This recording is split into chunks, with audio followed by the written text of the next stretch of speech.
Hello, everyone. I think I got the mic on. Yeah. Um, just wanted to pop in. I kept changing the schedule for this. Sorry, guys. Apologize. I kept changing the schedule for this um, in terms of sleep. I wanted to see how much I can get. Last few days has been a little up and down, but I just wanted to pop in and say hi and keep this going in terms of the my campaign. I really want to promote it as much as I can, give you guys who are on the fence a reason to consider backing it. Ask me questions about it. I can make the pitch and go from there. I just got to find the comments. Where are they? Um, 1 second, guys.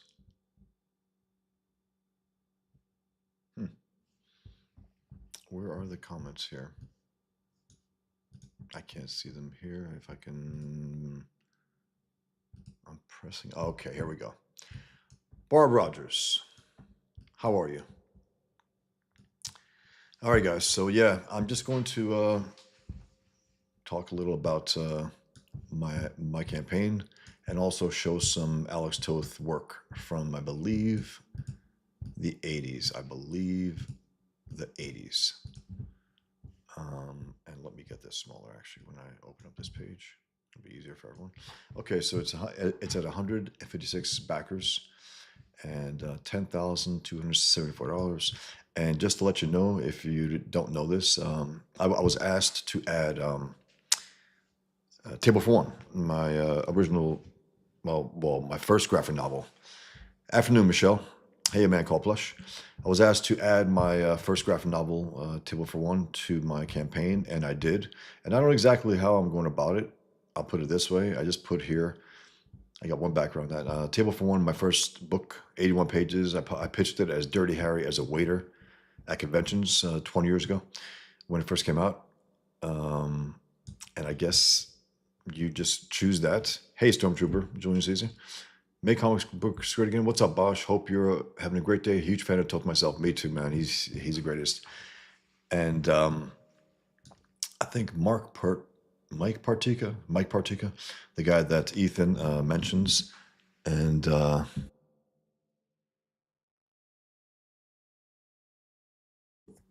was joking. I deliberately put it on mute. It's ridiculous, man, but it is funny. I think I was on for over a half hour muted, at least, if not maybe longer or shorter. I don't know. But you guys were cool about it, and you had a real laugh about it. I had a laugh about it myself. A little embarrassing, but I think my ears turned red. I was like, what the? MC Polysci, thanks so much for adding Table Phone. Order it. Excited to read it. Thank you very much, man. I really, really appreciate it. Thank you so much. It's my first book. It got a great reception. Alex Toth, he loved it. Gave me that beautiful little postcard. You know what? If you haven't seen it, guys, 1 second. Maybe some of you guys haven't seen it. Let me show you.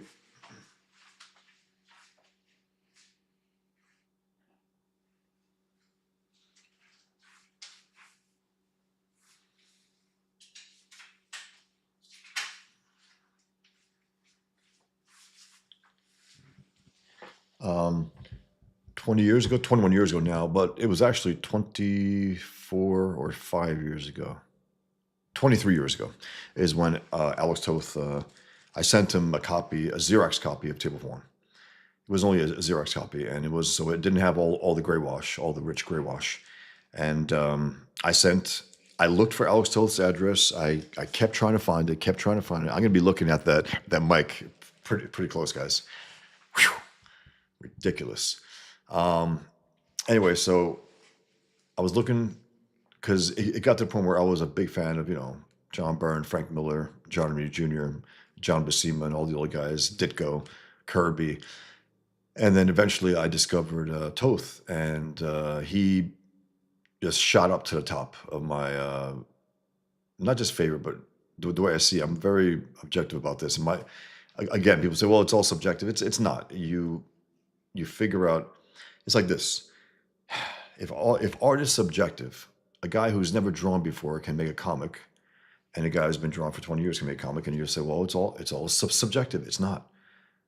You have to have at least some standards, some quality, and then you could judge it based on, okay, that guy knows his stuff, but I think this guy's better at that. That's it. And there are other artists, again, like John Buscema is to me the most, his anatomy, the elegance of the movement of his bodies, second to none. He's the finest in that. Kirby, Walt Simonson, the power of their work. Jeremy Jr. at times as well, the power, the physicality of their heroes, and the epic quality of it. No one has that. But that no one draws men or women more handsome or beautiful than John Romita Sr. Nobody. Dave Stevens, his brushwork, it's, I don't know if anyone has matched that. The beauty of it, and so on and so on. But Toth overall is the greatest, from my estimation. Studying the craft and learning it as well as I could. Anyway, so years ago, I tried to find Alex Toth's address. Years ago, I'm gonna get to your comments in a few minutes. I just want to share this with you guys. And you guys, again, I do have my campaign. If you haven't backed it, consider backing it. If you're on the fence, let me know why, or just ask me to pitch it. I'll try to pitch it. I'll try to get you guys to back it. I need all the backers I can get. I want to continue this series. I want to go to issue 2, and then so on and so on. Hopefully, finally to issue 6. And one thing I am getting and hearing is some people are just like, I don't know if they're ripping my art, but they're saying, yeah, it's not really doing it for me. And okay, I don't know what to say about that. I mean, I'm not the kind of guy who noodles his work. I don't overdo it. I don't try to, I don't know, busy it up. I don't do that. That's not my thing. I'm a storyteller. That's it. To me, there's no separation between the writing and the art. It's not like, okay, I did the art, I did it right now, and now I got to do the art. And it has to be different. No, it's really of one piece. And since I write pencil, ink, letter, color, publish, ship out, it's really of one piece. And so this is the pages from The Infidel. The first one. I am going to remaster it. I am gonna look at each thing that I think I can improve. If I can, if I can't, we'll just keep going. But things that I think I can make better, they were some of the guys from I guess Ripitards were ripping this and say this sucks. Hey, look, it's probably just a political thing with them. It's probably the fact that they can't talk up Ripperverse, so they talk down the other guys, maybe. But then other people are saying, and also people who I think like my work. But one thing I am getting again and again, which is to me, it's the main compliment, the main point, meaning they're fascinated by the idea of the story, and that's it. To me, that's really it. If I can't fascinate the reader, if I can't get them engaged or really interested in what's going to happen, it doesn't matter how fancy I draw. It really doesn't. So and again, I like to strip things down to the bone. I really do, and still add necessary detail when I would have to. I don't skimp on that stuff. But I just I'm finding it interesting. I guess maybe in terms of I don't know, looking at the Comics Get Kings and seeing this, maybe some people have a little like whoa, whiplash about it. Maybe I don't know if anyone here, if any of you are thinking that, let me know. I'm just curious.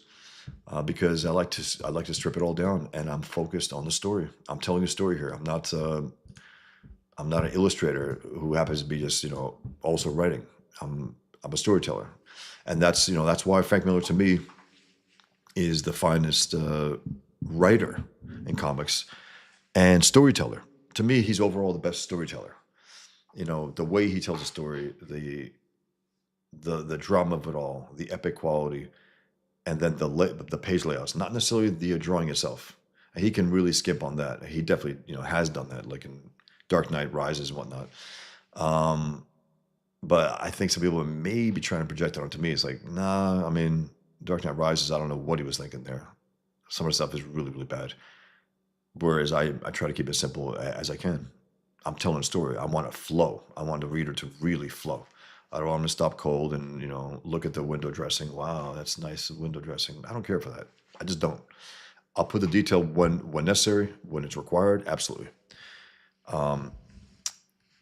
I just want to get one thing also before I get to the Toth postcards.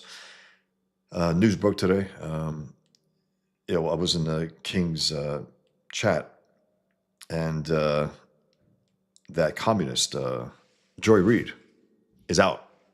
She's out. She no longer has a platform on MSNBC, and they're going to call it. They cancel it. They fired her. They fired her ass. She's a flat out black supremacist, racist, anti-white racist.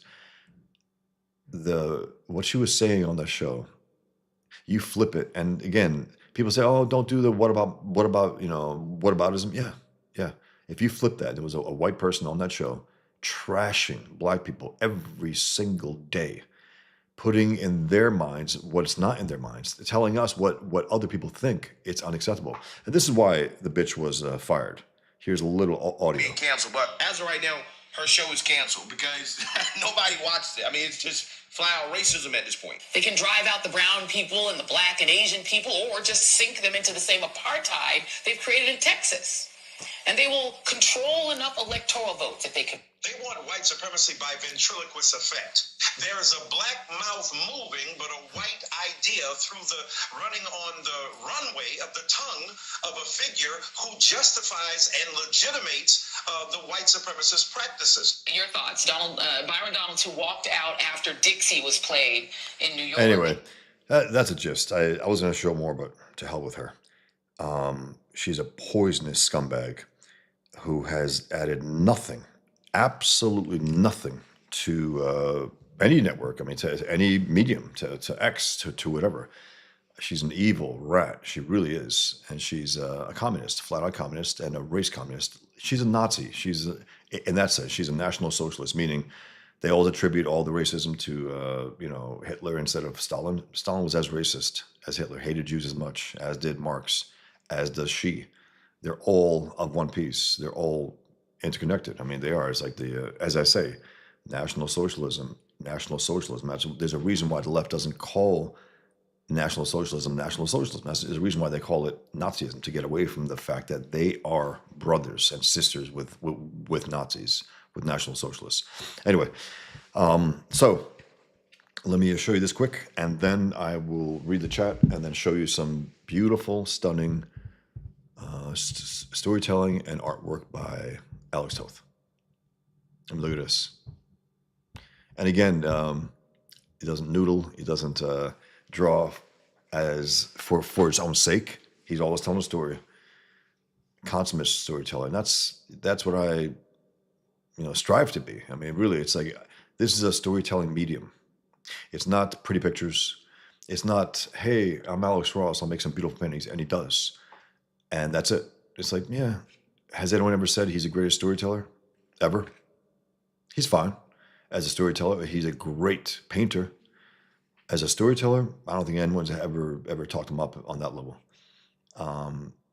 Very stiff, very picture reliant, not stylized. But again, I can appreciate the fact that he paints the hell out of those images at times. He really does. I mean, I have 2 of his books. I may even go over them at some point. Anyway, so I was looking for Alex Toth's address. This is 2002. 2002. I had been going to art school for about half a dozen years, on and off, mainly night classes at the School of Visual Arts in Manhattan. Some teachers were great, some weren't, but the ones who were, I made them all. And regardless, I made the most out of it. I remember I sat in the front of the class. I was so determined to not be distracted by anything that I just focused on the teacher and on the lessons, and made the most of it. And I remember this one teacher took me aside at one point, and he says, he wasn't being facetious. He said, "What are you doing here?" I said, "To learn the art of comics." And he goes, "You're good." I said, I want to be better and better. Today, someone linked something in the King's chat about this one scene. These 2 characters are talking nonsense, absolute just stupid shit from modern comics. And Graham took exception to the way they placed the heads, the talking heads, and he gave a few examples of how it would be more interesting. That's good stuff. And even to this day, I'm doing a lot of talking heads in this current project I'm doing. So I got to make it as varied as I can. I can't just have these talking heads like in the back of the head and this and that. And it has to be, and it's still, you get caught up into it. So sometimes like, oh shit, you want to retain all the knowledge that you learn, but you still want to make it better every single time. At any stage of your process, you're always learning. It's never a never-ending learning process. The art of comics. If you think you figured it out, I think you're going to produce shit work. I really do. Once you figure it out, like I got this. If it's anything worthwhile, you got to bust your ass at any point in your life. I don't care how good you are. I don't care how good people say you are. You're going to have to bust your ass. You're going to have to prove yourself with every single project and every single book. You know, Frank Miller, he forgot about that. He did. It's unfortunate. He didn't have anyone around say, Frank, you're producing some real shit, brother. Real shit. This is terrible. Compared to what you did before. Come on. He has no one like that. He has probably yes man around him, unfortunately. Probably got rid of people who did or who were willing to, criticize him with love and say that. And I'm willing to listen to anyone, to any criticism. But some of it I'm getting right now, it's I don't know, they're blasting me. And I don't know what to say to that. It's like, again, I don't see the drawing as an end in itself. I see it as a part of the process of telling the story, period. It's part of the process. It's not the thing. And so I think some artists do make it the thing and they get away from the story. It's a story. It's integrated completely from the plot to the word, to the dialogue, to the captions, to the panels, to the layout, to the page layout, to every little bit of it, everything, to the color. You color certain scenes to get a certain effect, to tell the story a little differently. A blast of red in the background, or all the characters are red in certain things. You're saying something story-wise about that. Okay, a little tangent. I wanted to focus on this, but I keep looking at the mic, guys. I'm like, is it still green? Yeah, it is. Anyway, so look, I'm not beating myself up. People said, don't beat yourself up. I appreciate it. But God damn it. When I talk for that long, it's nice for posterity's sake to have it on record and you guys to be able to respond to that. It really is, because it's a very lively thing just going on and talking about these things. I'm answering questions from a chat. You guys never got those questions answered. So it's that's the thing. Like, okay, I'll try not to do it again. So after I finished schooling and all that, and I still I still went to school even after I was published. After I was already out there, I went to still writing courses, writing classes. Still, I want to perfect the craft, and you will never ever stop learning if you're serious. This is an art form. It's not people jobbing it all the time and all that. And, people talking about how much dough they're making, all that. It's an art form. You got to respect it. You got to give it your all. And it's so the master, Alex Toth. I finished my black and white version of table form, pure black and white, without the gray wash that I added later, which I added backgrounds to sometimes, shadows, real intense things. It really, I think, lifted the project. Anyway, he got the Xerox copy. And I sent him a letter talking about the fact that I know I've heard people call him a god and all that. And I said, well, I don't see it that way. I said, I think you're a man who has busted his ass to the point of, making these indelible images that will never leave me. I mean, never. He stops me cold like no one. Let me show you that thing above Pigman's head there. Look at that. That's a cover he did in the 70s. It's stunning. It's stunning. These alien spacecrafts hovering over the ship, over the Blackwater Sea. It stops me cold. And I looked, about the process of copyright and stuff, and I said, this isn't 50 years ago. I think that was published 51 years ago. And I know I don't own it, but I was looking, I said, can I print that out as a canvas for myself, period? And the places I looked, 3 or 4 different, lawyers were talking about it. Yeah, so long as it's only for your personal use in your place, that's fine. It's a stunning piece of work. And again, it's just, I don't know. It's it's incredible. You guys might be able to see a little better here. There. Look at that.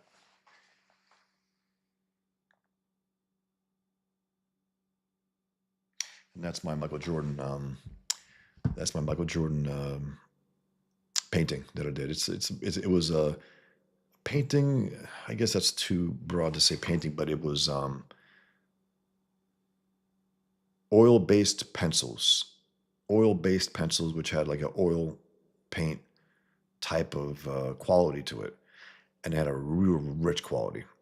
I did it many years ago, that one, and it was mostly the oil-based pencils, and then India ink, white paint, and some other material, and then of course that's my Winnie Muhammad cartoon, the one that the one that the two jihadists who came to mass murder us got their heads blown off. I know I repeat that a lot. Maybe you guys are getting tired of it. I love that. I love the fact that we had a Muhammad cartoon contest.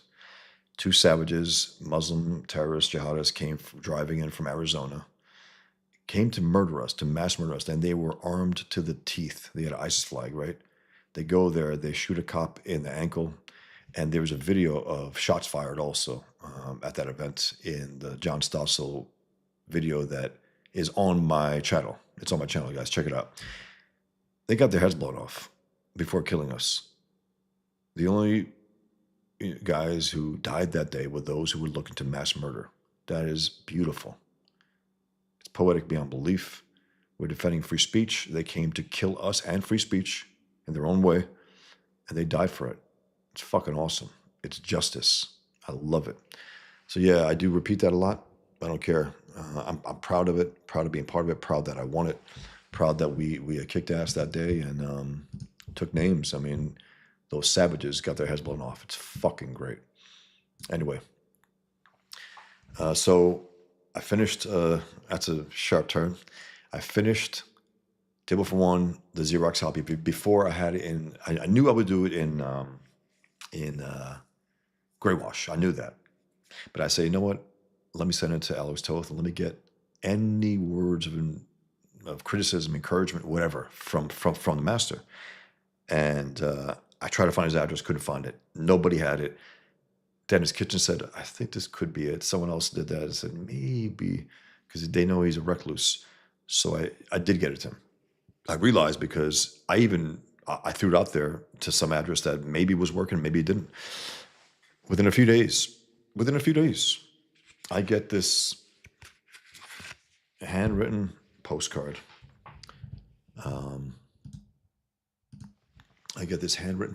By the master. And that's an original drawing. And call me dumb, but I wanted to make sure it was original drawing. So I took this kneaded eraser, a little point at it, and I just see if I could, and it took a little off it.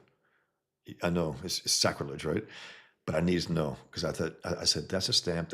Is that an original? That's an original drawing by Alex Toth of a man in a tux. He wanted to convey something with that. I guess he really loved the piece and loved the work. He thought it was worthwhile. So, and he put my name with an exclamation mark. Look at that. I mean, it blew me away, brought a tear to my eye, flat out. And he also had this famous duck that he used to draw, who was always knocked out. That is so cool. And he wrote these, just wonderful. Look at this. This was 2002 August. If you guys want to try to read from there, I will read it myself. Waste not a minute in making dupe copy sets of Table for One, and sending them to the top exec comics editors, product directors at DC Comics, Marvel, etc., where deep pockets and big deals dwell, and go with the best, highest bidder and most trustworthy, ethical man company possible. For your personal protection and success, you deserve it, pro to pro. Levitz, Chirillo at DC, and whoever else you deem fit should respond as I did. So funny. This is the first response that they has. I guess he already took that as the given. He didn't actually say exactly how he responded until, I think, after. Or maybe he sent something and got lost in the mail. If that's the case, damn. He goes, should respond as I did. He goes, you are a mighty talented pro, kiddo. You are a mighty talented pro, kiddo. Write, draw, stage, tell stories with brilliant savvy to all elements in the mix. I'm very impressed. Kudos. And am I trying to talk myself up here from the criticism I'm getting? No, I just love the fact that the master, uh, loved my story, and he was focusing. If you notice, write, draw, tell stories. It's about the story. It's about the story, guys. It really is. And sometimes I think some artists get away from that. They get away from the fact that it is a storytelling medium. That's what comics are all about. If the story sucks, I don't give a fuck who draws it or how good they draw it. It doesn't matter. And how many of the forgettable stories have we read where we only remember some of the nice images, period, and not even that? Like Hush, a great story? Absolutely not. Absolutely not. Had some cool looking Batman stuff from Jim Lee. It was like a glorified portfolio, is what it really was. I want to draw the Joker, Superman, Green Lantern. I'm going to do this, and then Jeff Loeb's like, whatever, kid. Yeah, I'm getting paid. That's not a story. It's not. You put that up against Dark Knight in terms of story, it collapses. Anyway, so he goes, I'm very impressed. Kudos. 2, I'd send copies to Gollywood's top filmmakers. I think of the Coen brothers, though, as a happy place for it, to do the extra mile for reputable adaptation to film. Thinking Men. I'm so glad to see chinks of bright light in the murky, manic mess of comics today. So please go ahead, show them your best, and have a good copyright trademark lawyer at your side to keep it all kosher, okay? All the very best to you, Bosch. Let me know what's what with this as it unreels, okay? Hope it's all happy news, a big bloody bidding war for your potent graphic textual services. Alex. Blew me away. I went home. A few days later, it was a few days after I sent him the Xerox. It was only a few days, which shocked me because it takes a few days to get to. I was on the East Coast. He was on the West Coast. It takes a few days. I don't know what happened. And check my mailbox. And I've heard about these legendary postcards that Alex Toth wrote. Look at the hand. Look at the beauty of his handwriting also. Look at that. It's a work of art. It's a work of art. Everything fits perfectly, beautifully. It's like, phew, wow. And then we went back and forth with a letter and a few more about details, about techniques. Then I asked him. I said, this is maybe a year later. I asked him, could I use some of your quotes for a blurb for the book because Dennis Kitchen was representing me. I was going to go to a number of publishers. It was Random House was the last one who took it seriously. And they were sitting on it for a while. And I was waiting and waiting and waiting. And I told Dennis, I said, you know what? I don't want to wait anymore. I was waiting over a year. It could have been out there. I said, I don't want to wait anymore. I want to get my work out there. I want to get this going. So I did. I self-published it. And then there was still interest after the fact, which is interesting to me. There was still interest to publish it from publishers after the fact. And I said, no, I'm good. I make the entire profits. It's my work. It won't be fucked with. And it's good as it is. It's good as it is. Who knows what they would have tried to do after the fact. And he says, quote, as you like, the man, the greatest comic book artist of all time. That's a fact. It's not my opinion. It's not subjectivism. It is, and again, I love a lot of cartoonists. I got this thing, this comic by, I think Ethan said it's a comic that made him love comics. Or it's the first comic that he may have even read, the Fantastic Four versus X-Men. And it's John Bogdanov and Chris Claremont and Terry Austin. Beautiful, just a beautiful, beautiful piece of work. The art is stunning. It's so good. It's like, I don't know, it's beautiful. So my point is that there's a lot of artists out there and they do a lot of great work. And I love a lot of them. The finest one, the finest one, the one who took the medium most seriously. You know, people, okay, Will Eisner. Will Eisner, in terms of Alex Toth and Will Eisner had the ideal career.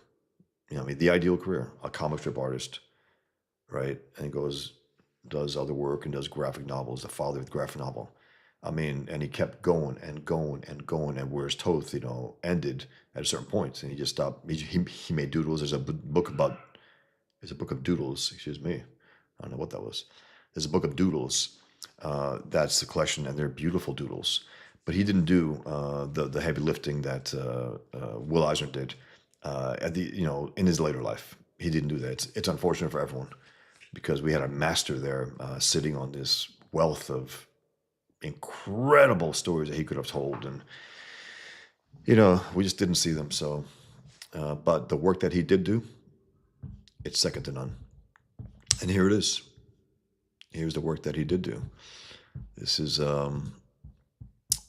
what is this called again? This is Toth Torpedo 1936. I believe that's what it was called. Torpedo 1936, a gangster comic, and he checked out after 2 stories. He thought it was a little too dark, a little too nihilistic. But look at this. They have a color version. The color version is beautiful, by the way. Whoever did it, awesome. But look at this. Look at the line work, the balance of black and white, the beautiful simplicity of the drawing, the woman there. It's just fantastic. It's fantastic. Let me show a few more. Look at this. Look at the angles. Look at the perspective line. Look at the look at that. The guy's in full shadow there. The only thing that's visible is his hand. That's the image that matters in that scene. Look at the cut of the dark there. Look at this. Following her. He's supposed to kill her. And then he's like, I like this woman. She turns me on. And he chooses not to. And so on. But he pretends that he does. Look at this, guys. And there's something he does here. While he's simple and all that, he's not like a simpleton. He's not like overly simple to the point where he will not make any kind of indentations there, any kind of lines on the knuckles and fingers and hands and veins, and all this drapery and cloth and line work. It's important stuff. And look at this also. Look at that, beautiful. And he knows to make that line a little thicker there. Look at this.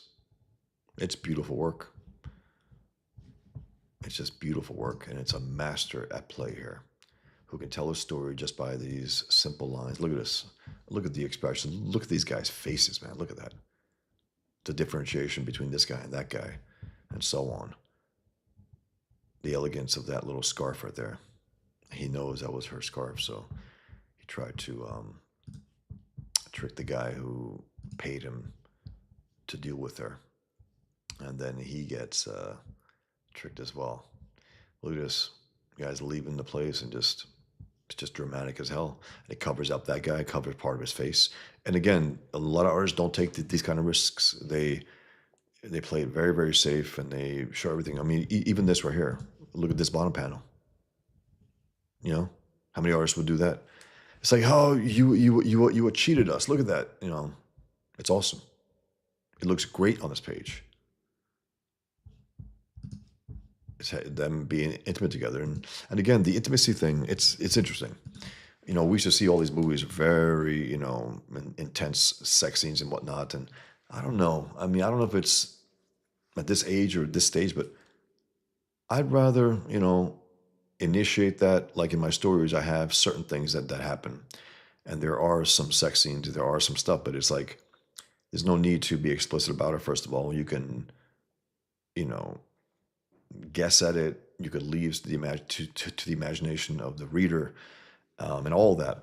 Look at this also, guys. That itself can be like a cover. That itself, that beautiful little silhouette there. And look at this, the silhouette of these guys also. These guys getting shot. Look at their bodies. He wanted to go as dramatic as he possibly could. This guy's keeled over. This guy's is jumping to the left. That's great. storytelling, great acting. Look at this. His friend's trying to hold him back from going on the warpath. Look at that mug. Look at the arrogance of his friend here also. The body language, look at him. He's down and out. She betrayed him. And then his friend took care of her. I don't got to get into the details here. But look at this. Look at that. He's drunk. You know it. Say, okay, why he's doing that? He's drunk. It's clear. It's obvious why. And even this, the heavy coat there, the heavy blacks on the coat, it's like a Milton Caniff. He was a master. Milton Caniff arguably was the greatest in terms of the shadows and wrinkles and drapery. Flat out the greatest. Such a rough, beautiful, meaty look that he had, chunky look. Look at this also, guys. The angles here, a little overhead shot here. Look at this. Then he goes low for that shot, the perspective shot. And then there's a few, I think, this page here. Look at this. Everything works out. Everything is necessary. Look at this fine detail, the wrinkles, the differentiation again between that guy and this guy. Look how different they look. Look at the guy's face, down and out. Look at the guy's mouth. That's all he needs to see. He's focused on that. He is really hurting. And then he goes to his last and final story. And again, the body language. This is 1936, the authenticity of that time. This reminds me, if you recall, there was clearly, I believe, Mazzucchelli was, let me see if I can find it 1 second, guys. I can bring it on the screen at the same time.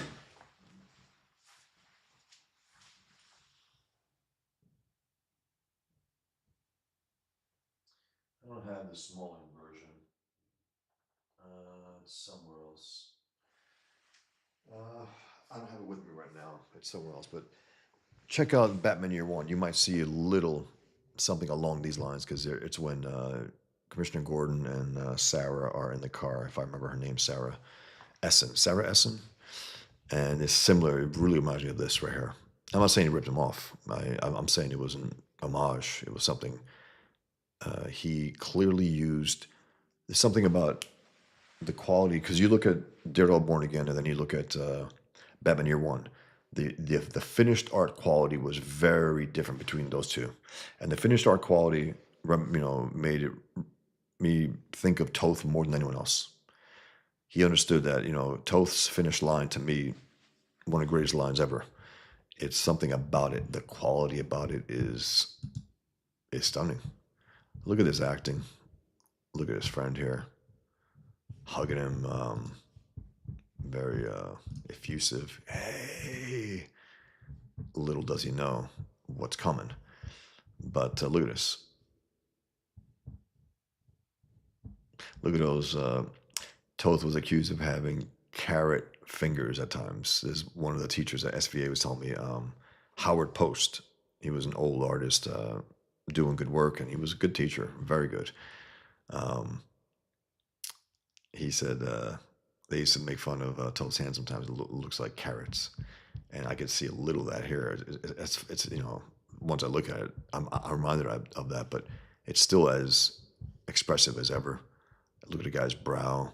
Look at his hands there, smacking a table, and then something happens here.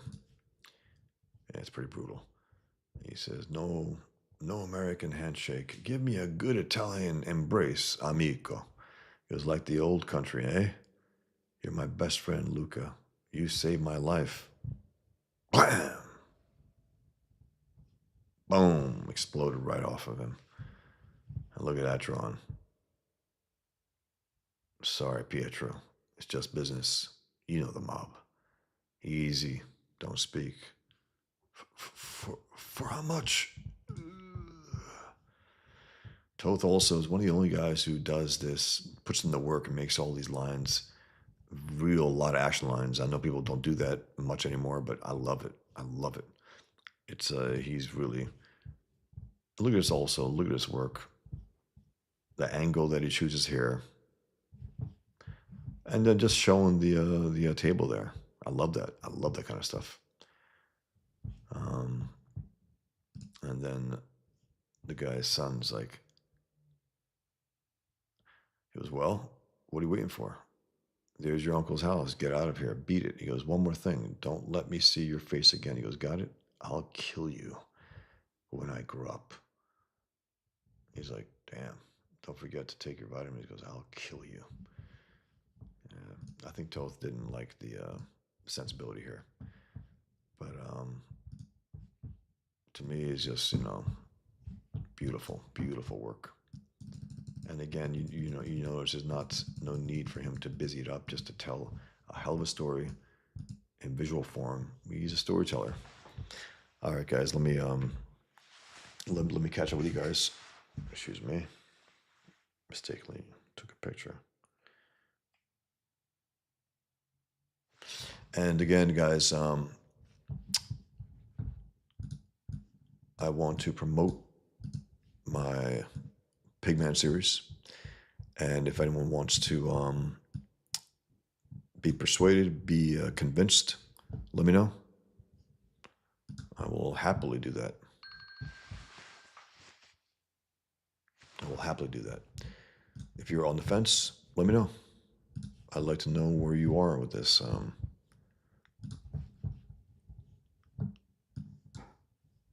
me get this out of here. Let me just keep it on here for now. So here's my, it's at, I guess this would help again. And I'm going to try to do this. And I think I got it, guys. You were saying something before, and I think I did do that, but I will do it again here. And I will go to,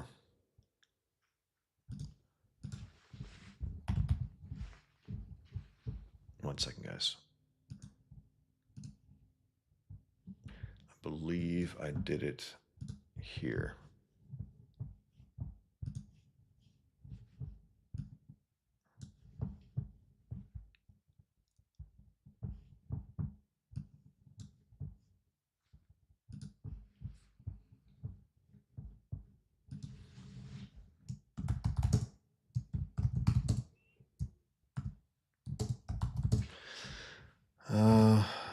Maybe not, but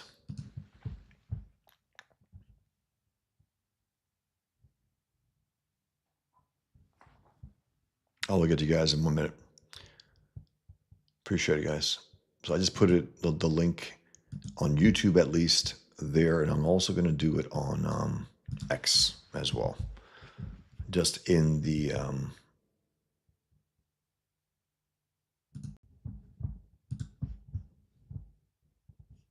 comments here. I don't know if that'll help, guys. I just put it in 3 different places, here, there, and there, and we shall see. All right, guys. So yeah, if any of you are on the fence, let me know. I'd like to try to persuade you. I definitely want to promote my work as much as I can during this campaign. I don't want to overdo it. I want to talk about other things as I just did about Toth and whatnot, but still, I just want to talk about these things. So yeah, guys. All right. What's up? Make comics books great again. Appreciate it. Huge fan of Toth myself. Yeah, the greatest. Hail, Stormtrooper Julian Caesar. Hello, Lux. Thanks, Table for One. I read a few of you. Sorry, guys.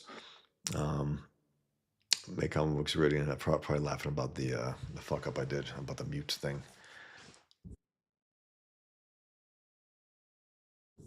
Joking again. I'll try not to do it ever again. Over a half hour. Oof. A man called Plush said, I did a search for you on YouTube to find a kitty clip video. Came across interesting news videos about you. A wanted man. Respect. Thanks. Thanks, man called Plush. Yeah, it's an interesting life. I will say that. It's been a very interesting life. Michelle, hey, shit happens. Well, it sure does. A man called Plush, a rebel cartoonist. Yeah, I was. I think someone said a rebel with a cause, or a rebel without a pause. That rebellious factor from James Dean and Elvis and all that, and I love that stuff. Marlon Brando in The Wild One is asked, "What are you rebelling against?" He goes, "What do you got?" It's a great line. it's a great line. It's a young punk talking, but still, it's a great line. And it's not just, again, I've been called, what do you call it? Provocateur. I'm not. I don't play that game. That's a game to me, being provocateur. It's saying things for effect, period. That's bullshit. And Coulter does that. Gavin McGinnis does that. They do things for effect. They write things for effect. They say things for effect, period. I don't respect it. I don't like that. I don't do that. Whatever else anyone thinks about me, there's a sincerity there. Why I draw Muhammad, why I do the things I do. I'm not just, I've been called a grifter by the griftosphere, which is comical. I love to make money. I love money. I love earning it. I want to do it as honest as I possibly can, with good work, with good content, with good commentary. That's what I want. Make poli-sci, if that's how you pronounce it. Sorry, guys. Toth, quote, is the highest praise. Can't wait to read it. He's, again, guys, imagine it's your first book. You send it out there to the master, to the one that you know to be the master. And he sends this incredible, incredible. Sorry about all these beeps, guys. Apologize. Incredible letter to you in the form of a beautiful postcard. Blew me away. Absolutely blew me away. Man called Plush, take your time. Thanks.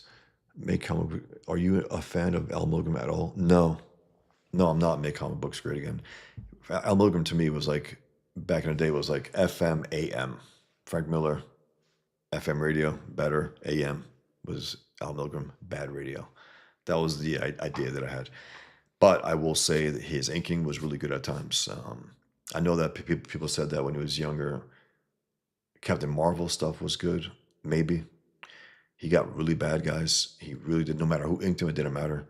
Steve Lee Loha inked him, who was an interesting inker, and brought a lot of artistic sensibility to his art. He inked him in Secret Wars 2. I still love the story. I love the story of a god trying to become a man. But the art did the story no favors. It did it no favors. His attempt at being artistic with Kitty Pryde and Wolverine, trying to, I guess, channel Frank Miller. Not really. It was better than some of the stuff. It was better than, I guess, the Secret Wars thing. At the same time, it's like, I'm not sure. But again, guys, I want you to back my comic. I absolutely do. And if you haven't, it's not like, if you haven't, why not? No. If you haven't, if you're on the fence, hey, give me a reason. I'll give you a number of reasons. I want it to be a great success. I want to finish this series. I want to continue working on other stories I have, 2 or 3 after this even. I'm working on one right now. It's a concurrent thing that I'm doing. I'm doing this huge project and I'm doing this as well. So I love it. I mean, it's like, what you want as an artist is to basically not be starving. You want to have the work, and I have the work right now. I'm very, very happy with it. But I do want to continue this series. I really do. And I need your help for that. I need your backing to help me support, to keep me going as I finish this up. I really do. And I would appreciate any and all support. Let me go through a little of this as well. Here's cover 1, cover 2, cover 3, all the main characters. That's the real world to twins. Basically, Killian Duke and Salam Duca. Brothers, post 9/11, get into a physical fight over the atrocity.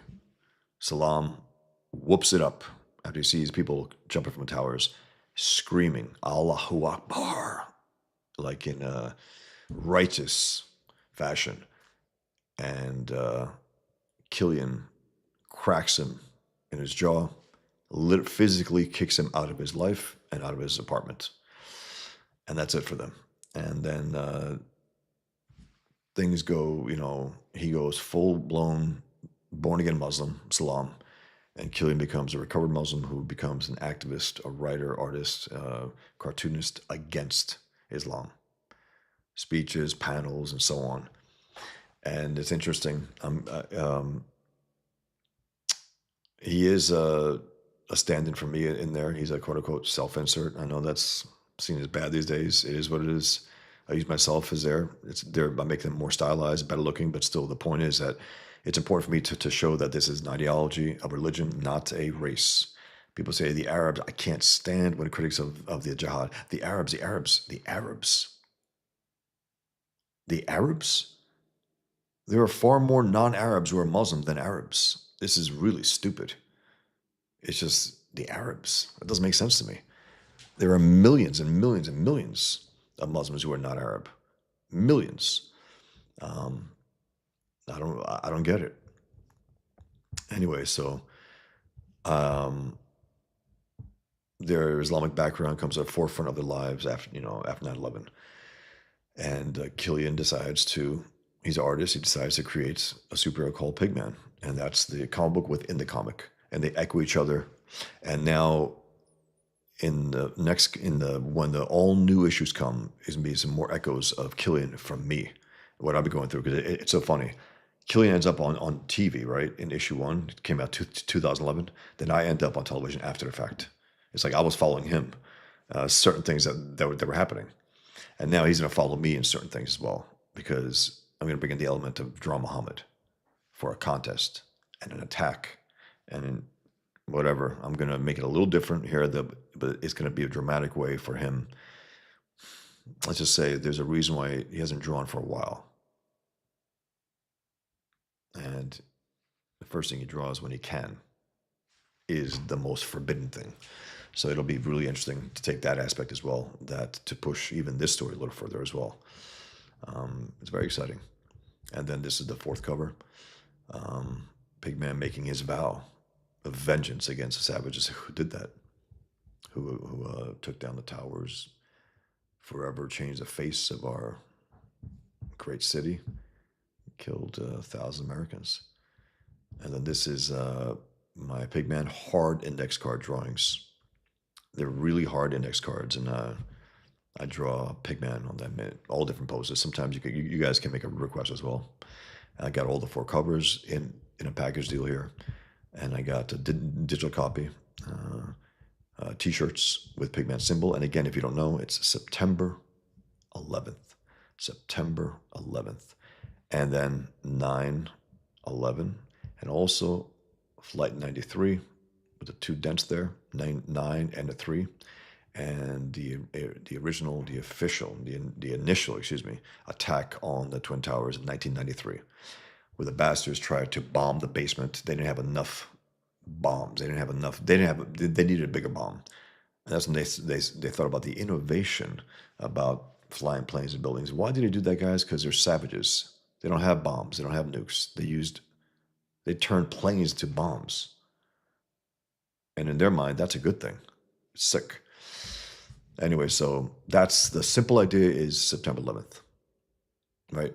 And then it's also like the S, Superman. And he's a capitalist pig, $. It's a packed with meaning. People like, you overdid it. Yeah, all you see is September 11th. So, and all the other meanings, I do describe it. And to me, I love the fact that it's packed with meaning. Why not? You try to pack every visual that you can with meaning. I got the brothers. One, they are twins, but one has green eyes, one has blue eyes. The green is the favorite color of Muhammad. Green, it's a color of Islam. Whenever you see green in a story, it's the bad color in this story. Everyone wears green. When Pigman is in Mecca, the entire sky, he's wrapped around green. The entire sky is green. The entire world is green. He's in a bad part of the world. And then, just a contrast with that, Killian has blue eyes. He's red hair, white skin, blue eyes, red, white, and blue. Things like that. Things like that matter to me, And again, pigskin leather, Pigman. It's fun. And it's a conversation of guys, cartoonists post 9/11, showing up their reaction to the atrocity and what they want to do. And it's interesting, and it makes for a good clash. So yeah, guys, I'm going to keep refreshing. I love you guys to back it. If you haven't, please consider backing it, and help me get this to issue 2, and so on. I want to get this finished I want to add, by issue 3, it'll be all new material. Again, issue 1 and 2. Issue 1 will be a collection of issue 1 and 2, but remastered, added scenes, moments, any which way I can make it better, I'm going to. I'm going to take the time to try to say, okay, I'm going to punch this up. It's been 15 years. So let's see. Let's see what I can do. And each one, and then by issue 3, all brand new material. Are you a fan? Poor can say, hope your sleep was long enough, Bosch Fossen. It's never actually is. I don't get sleep much. I'm not a sleeper necessarily. I can get in 5 or 6 hours tops. That's just the way it's always been. But yeah, I think I got enough.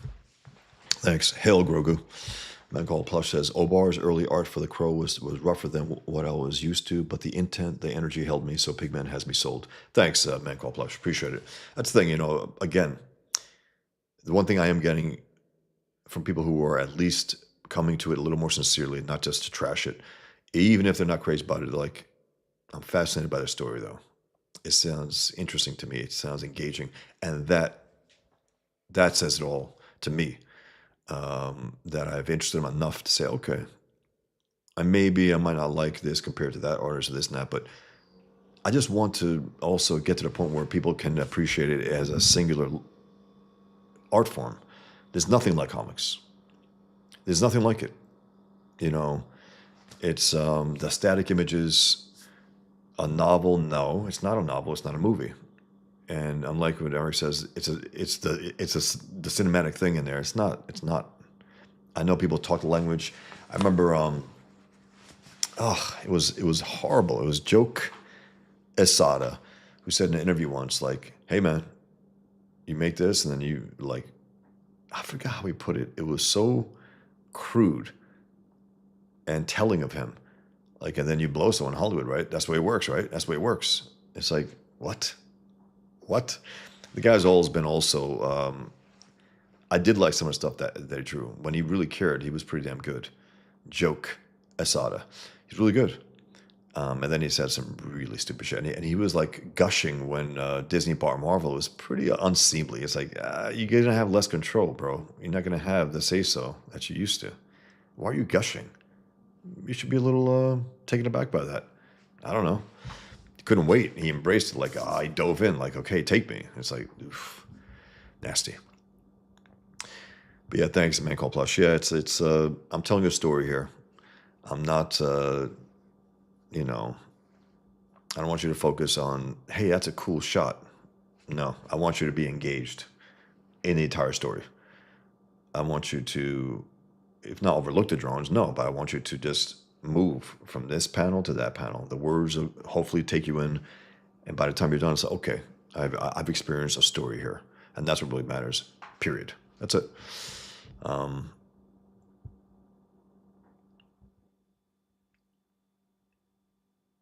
Gugu, I'm sorry. Maybe this is something that people know, but face orange brings Neil's face orange. Oh, Joy Reid. I get it. Okay. A Man Called Plush, that newscast broad sounds like that she belongs on a view 100%. She probably will end up there because someone in their circle will probably say, you know what, that's not fair. She got fired. Yes, it is fair. She's a poisonous bitch. She's disgusting. Make comic books great again. Trump's America. Grogu, did you get a good sleep, Bosch? Decent. Can always use more. I was yawning on some of those streams. That sucked, man. Make comic books great again. Kingdom Come was a fine story. Yeah. The story was fine. And again, Mark Waid, for all of his comic shit, has told some good tales in the past. Some of the Flash issues were really good. There was one moment in a badly drawn Spider-Man comic annual where he had a great moment between Uncle Ben and Peter Parker, a young Peter Parker. Really heartfelt. And he's a piece of shit commie. But, So yeah, I mean, the storytelling per se. Other words, I don't know if, no one thinks of Alex Ross when they think of great storytelling. He's a great painter, 100%. Great painter, there's no doubt about it. Our finest painter in comics. I mean, I don't know of anyone who's done, better job. Bill Sienkiewicz has done some incredible stuff, but in terms of the consistency, the last 20 years over, Alex Ross is awesome. Porkon says Miller's cover seems like he's trying to do 70s Kirby and failing spectacularly. Which are you talking about there, Porkon? About Miller? Oh, Miller's covers. Okay, I'm sorry. His recent covers. Yeah, I think so too. I think he thinks that they're epic and powerful. No, no, Frank. No. Your younger self would have kicked those in the dirt, and you maybe. You know, you would say, Frank, what the fuck's this? No. Are these pages from Creepy Magazine? No, they were. It was a. I don't think it was a French publisher. It was from somewhere. I have the print copies. It was part of this one comic book, and it's so funny. I did this with Maz Kelly and also Toth. I got some comics, and I couldn't stand the fact that you got this great art, and with mediocre side stuff, and I cut it all out, and just I stapled these things together to keep it away from that. It seemed again, it was obscene to see Maz Kelly's art against some artists who were so beneath him. I don't know. It was like harsh. John's zombie boy says, "Woo!" I guess about this or Joy Reid being kicked out. John says, "We just teased. Last night was a great show that I will remember for a long time. Legendary stream last night. It was fun, guys, and I'm glad you guys being there. I really appreciate you guys hanging on, even though I fucked up. I got to look here still. I keep looking. Yes, guys. So, if you're on the fence, hey, ask me questions about it. Try to have me sell you on this. I am a salesman when I'm doing this. I'm a cartoonist, but I got to be a salesman. I got to be a businessman at certain points as well. It's all together. It's not like, yeah, I don't want to do that shit. No, I got to do that. And I like it all. I loved going to the comic book conventions and pitching my stuff to passersby. I loved it. You're proud of your work and you want to try to get people to support it. And you do that through persuasion as best you can. It's important. SXS, what's up, Bosch? Looking forward to Pigman. Thanks, man. Appreciate it. I remember that you guys were smart to hold it in Texas, indeed. That's right. It was Pamela Geller, Robert Spencer. And it was after the Charlie Hebdo massacre, January 7th, 2015. 2 months later, some Muslims had an event at the Curtis Caldwell Center in Garland, Texas. An event to defend the Prophet. Against what? Against cartoons. They didn't give a fuck about those who were slaughtered, the dozen people who were murdered in the offices of Charlie Hebdo. And Pamela Geller saw that and said, all right, fuckers.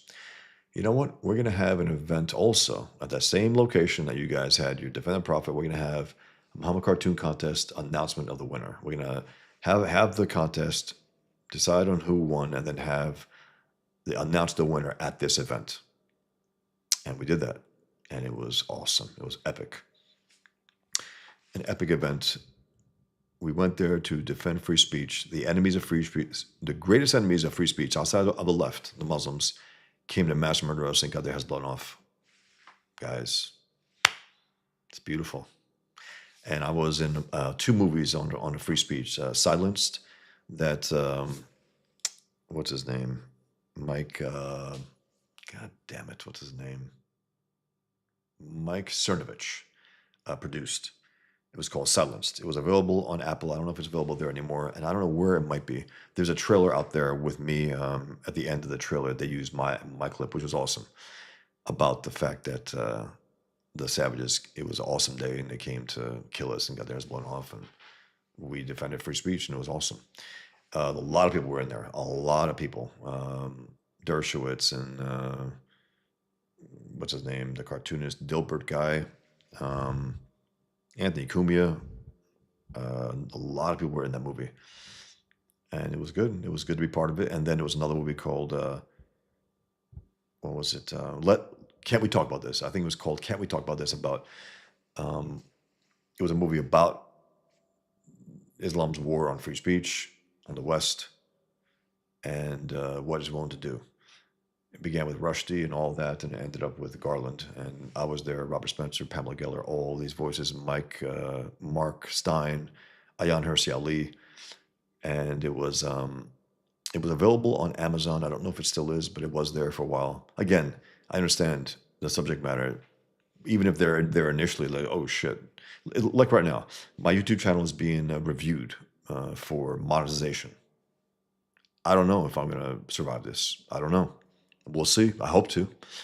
I hope to, push this further. Again, this is all also, and you guys, supporting this, you're helping me get the truth about this great threat out there, and just the act of free speech being mainstreamed to some extent.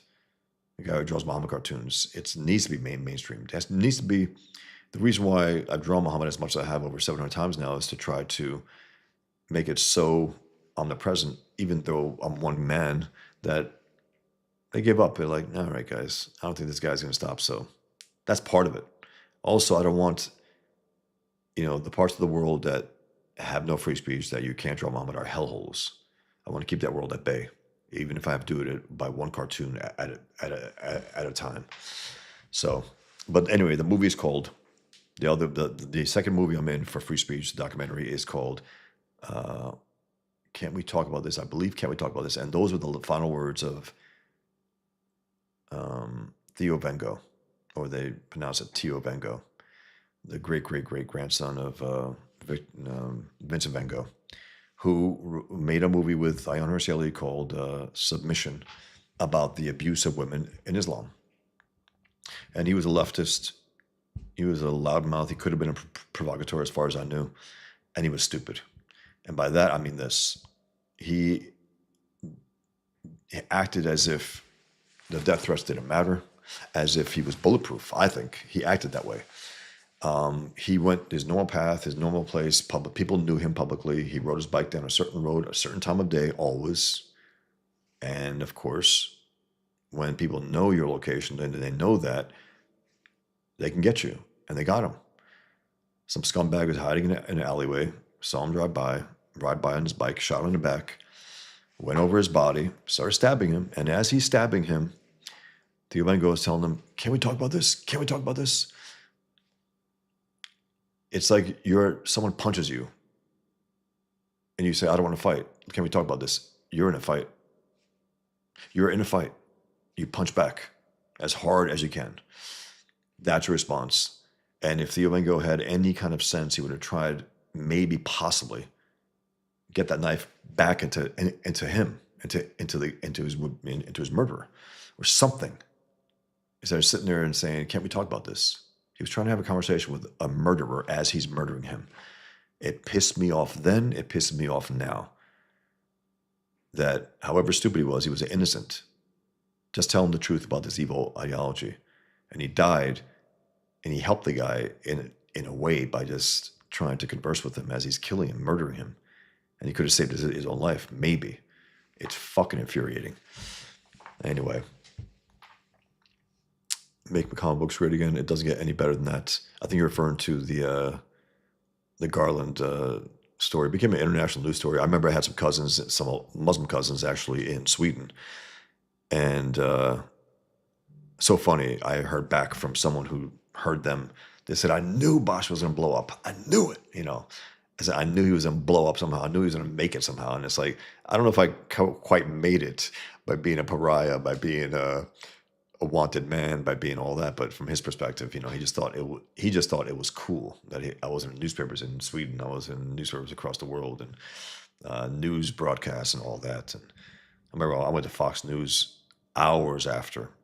I was so exhausted. I slept 1 hour, and you could tell if you see that thing. I was on Greta Van Susteren the next morning. I was supposed to be on Hannity. I was supposed to be Good Morning America. I was supposed to be all over these places, and at a certain point, when Greta Van Susteren reneged on showing my Muhammad cartoon, I said, that's it. I said, you want me on your show? Show my cartoon, or I don't come on. I remember people praising that, and that's how I treat the media. And yeah, look, I want to get on. I want to discuss my work. I want to promote free speech. I want to promote, everything about what I do. But I sure as hell want to do it in a way that I think should be done. Meaning, you have me on for my cartoon, show the goddamn cartoon. Show the context, show everything. If you don't show it, you're trying to make it seem like it's worse, it's obscene, it's something even, who knows? You're trying to get me into even more trouble here, and I'm in enough trouble as it is. and CNN, NBC, CBS, they all contact me. I said, sure, I'll come on if you show my cartoon. Oh, no, we can't do that. I said, then I can't come on. And I remember being told also, come on, just don't worry about it, just go on. I said, no, I don't want to go on just to go on and just to get ripped by these people. At least if they show it, the viewers could say, you know what? It's a simple cartoon of defiance. You can't draw me, that's why I draw you. Anyone honest would look at that and say, okay, that's it. That's all it is. It's nothing, it's not worth dying for or killing or whatever. It's not. Now, I'm willing to die for it, yes, but it's not worth being murdered over. It's just stupid. It's retarded. And I told them all no. I said, and then finally, John Stossel contacted me later that year, and his crew contacted me, his producer. I said, if you show the cartoon, he goes, we will. I said, I've been told that before. Greta Van Susteren said it on your network, and she reneged. He goes, no, we will. And they did. Big time kudos for John Stossel and his crew. Big time. They showed it repeatedly. They even animated it. It was on, and again, it's they reposted it on John Stossel's, because I asked the producer a few months ago, after when I was about to launch, I shot it's a long video, guys, over a half hour or 2 hours, something like that I shot from my campaign video, and we only took a nugget of 1 minute, but there's a lot in there, so I might put that on my YouTube channel at a certain point. A friend of mine put that together. I thought he did a fantastic job. Now, guys, I'm going to try. Let me ask you, okay? Oops. Let me ask you guys. I'm going to put play on this video and tell me if you could hear it normally. On my end, it's echoey. It's like, Tell me if you could hear it normally. And also if you could hear me normally, because it was on my Ecamm Live app audio. I don't think that's as good as my Shure MV7 Plus. If that's the case, I'm sorry, guys. I gotta get this shit together. I gotta make sure it sounds as good as it can be. Tell me if you could hear this normally. Just tell me, guys. I would appreciate it. Tell me if you could hear this normally.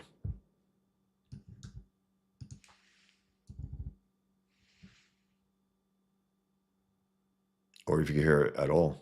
I don't think you can, actually. Give me 1 second, guys. Let me just put this on. Let's see if I can do it. Let's see if I can do this, guys. I don't know if I can, but let's see if I can. Let's see if I can. My name is Bosch, and I'm a recovered Muslim. My name is Bosch, and I'm a recovered Muslim. I was born to Albanian Muslim parents in the Bronx, New York. And I forgot about Islam for years. 9/11 hits, and it all comes back to me. And that's when I decided, okay, I'm going to respond to this with my art. I'm going to exploit the Islamic enemy's bigotry. And I wanted to have this big force of nature wrapped in pigskin leather and go after him. He's an ex-Muslim himself, like me. And just go out there and pummel them out of existence. It's based on my life, my reaction to 9/11, my Muslim background, and then I bring that forth to the brothers and the twin brothers in there. One is a recovered Muslim, one is a born-again Muslim, and one of the brothers, the recovered Muslim, creates a comic book called Pigman within the story. He's my stand-in. This is a special edition of Pigman #1. It has bonus material, extended scenes. So I just want to thank you for taking your time to listen to this and consider getting Pigman #1. Thank you.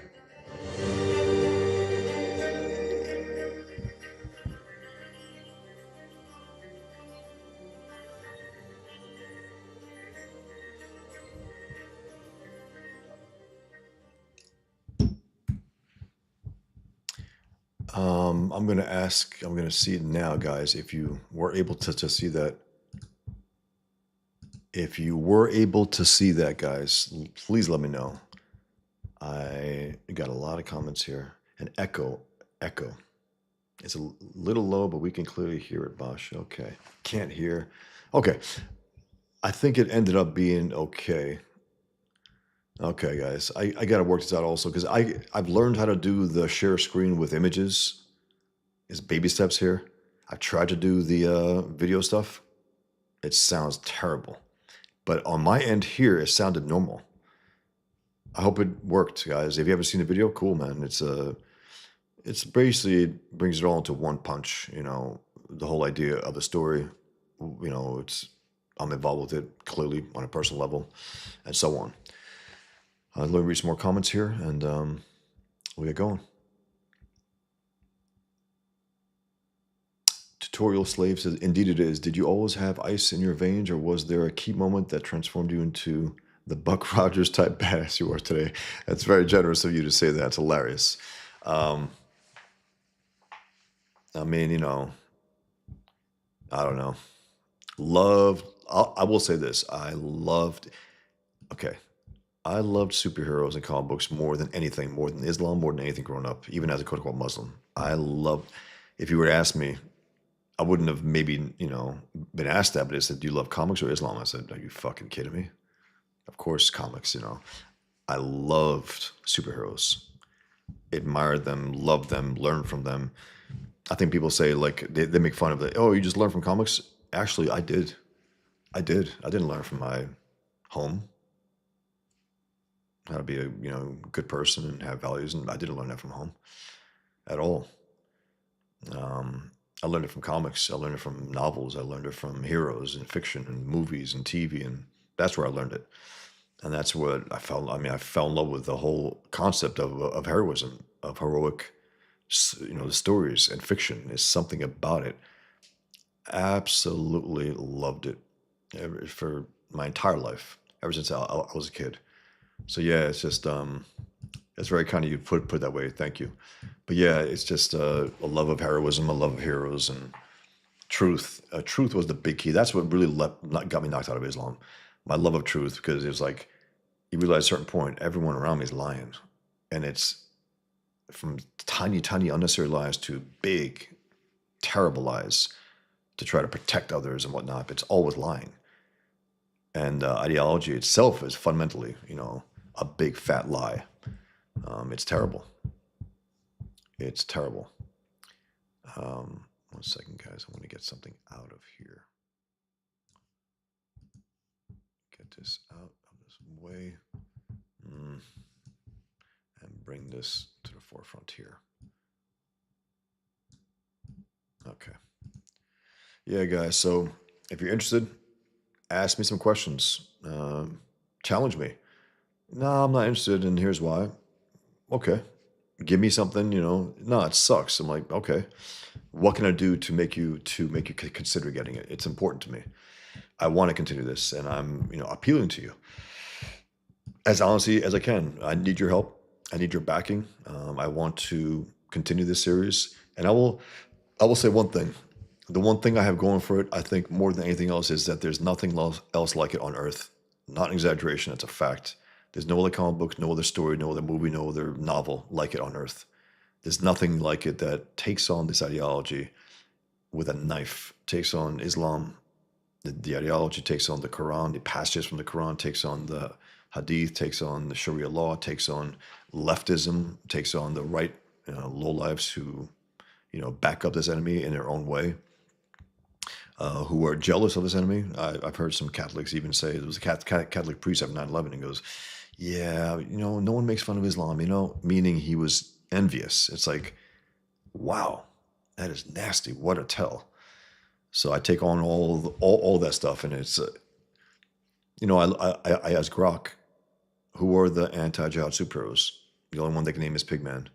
I think they overlooked Miller's, the Fixer. But even though he was not technically speaking an anti-jihad superhero, he was just happy to be a superhero in Empire City who was fighting jihad that night.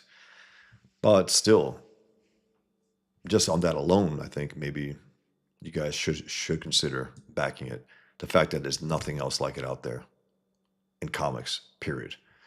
John Malin, he called it the most important comic in Comicsgate, or in comics in general. That's big words coming from John. It really is. This guy's been in the trenches. He's actually a veteran, a military veteran. He's a comic book veteran. I don't take those words lightly. I don't think you should either. So that's very, very cool.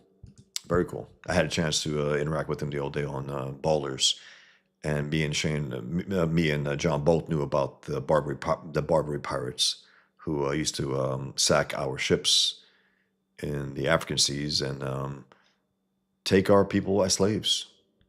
And they were jihadists. That was our first encounter with jihad. And that's where the Marines were born. Wiped them out. We never had that problem again. It's awesome. It's an awesome history. It's cool that John knew. Tutorial Slave says, also, is your take on fatwa similar to that of Salman Rushdie, whether in real life or in his depiction on Curb Your Enthusiasm? As in, is your take on fatwa similar to that? As in, take advantage of it? As in, get fatwa sex? Where Salman Rushdie was talking about that with Larry David, which is one of the most... I laughed out loud.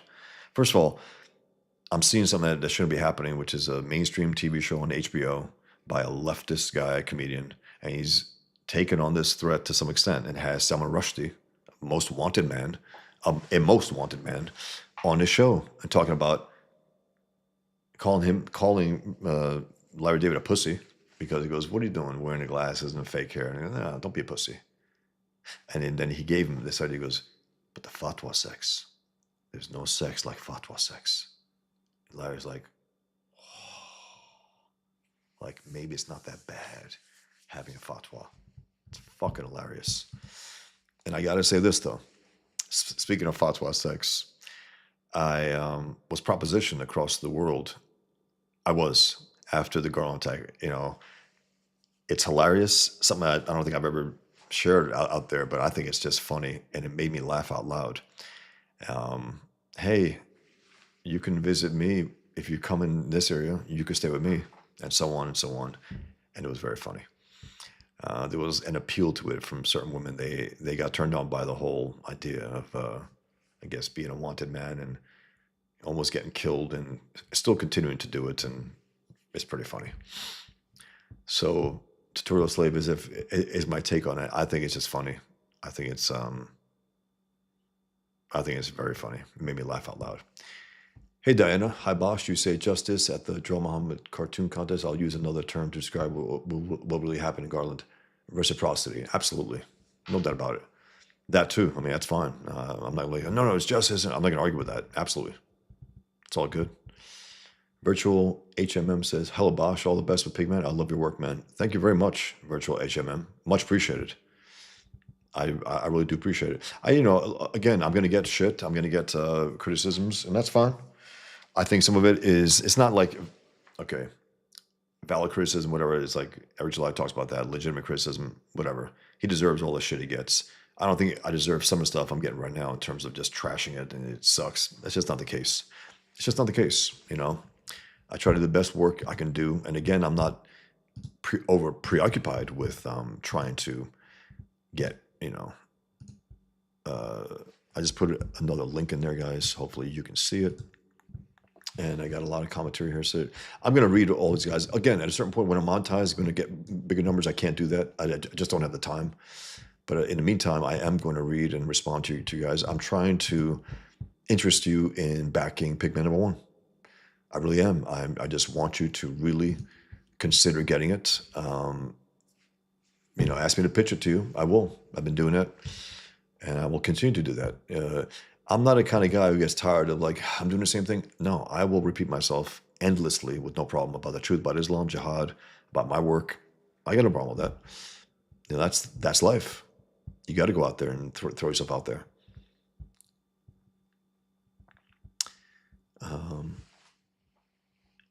SXS says, good stuff. Glad to see a CG King talking about art instead of Asian hookers. It's hilarious. It's funny. I guess a little shot, but we all take our shots, man. You throw yourself out there, you're going to get some shots, man. You absolutely will.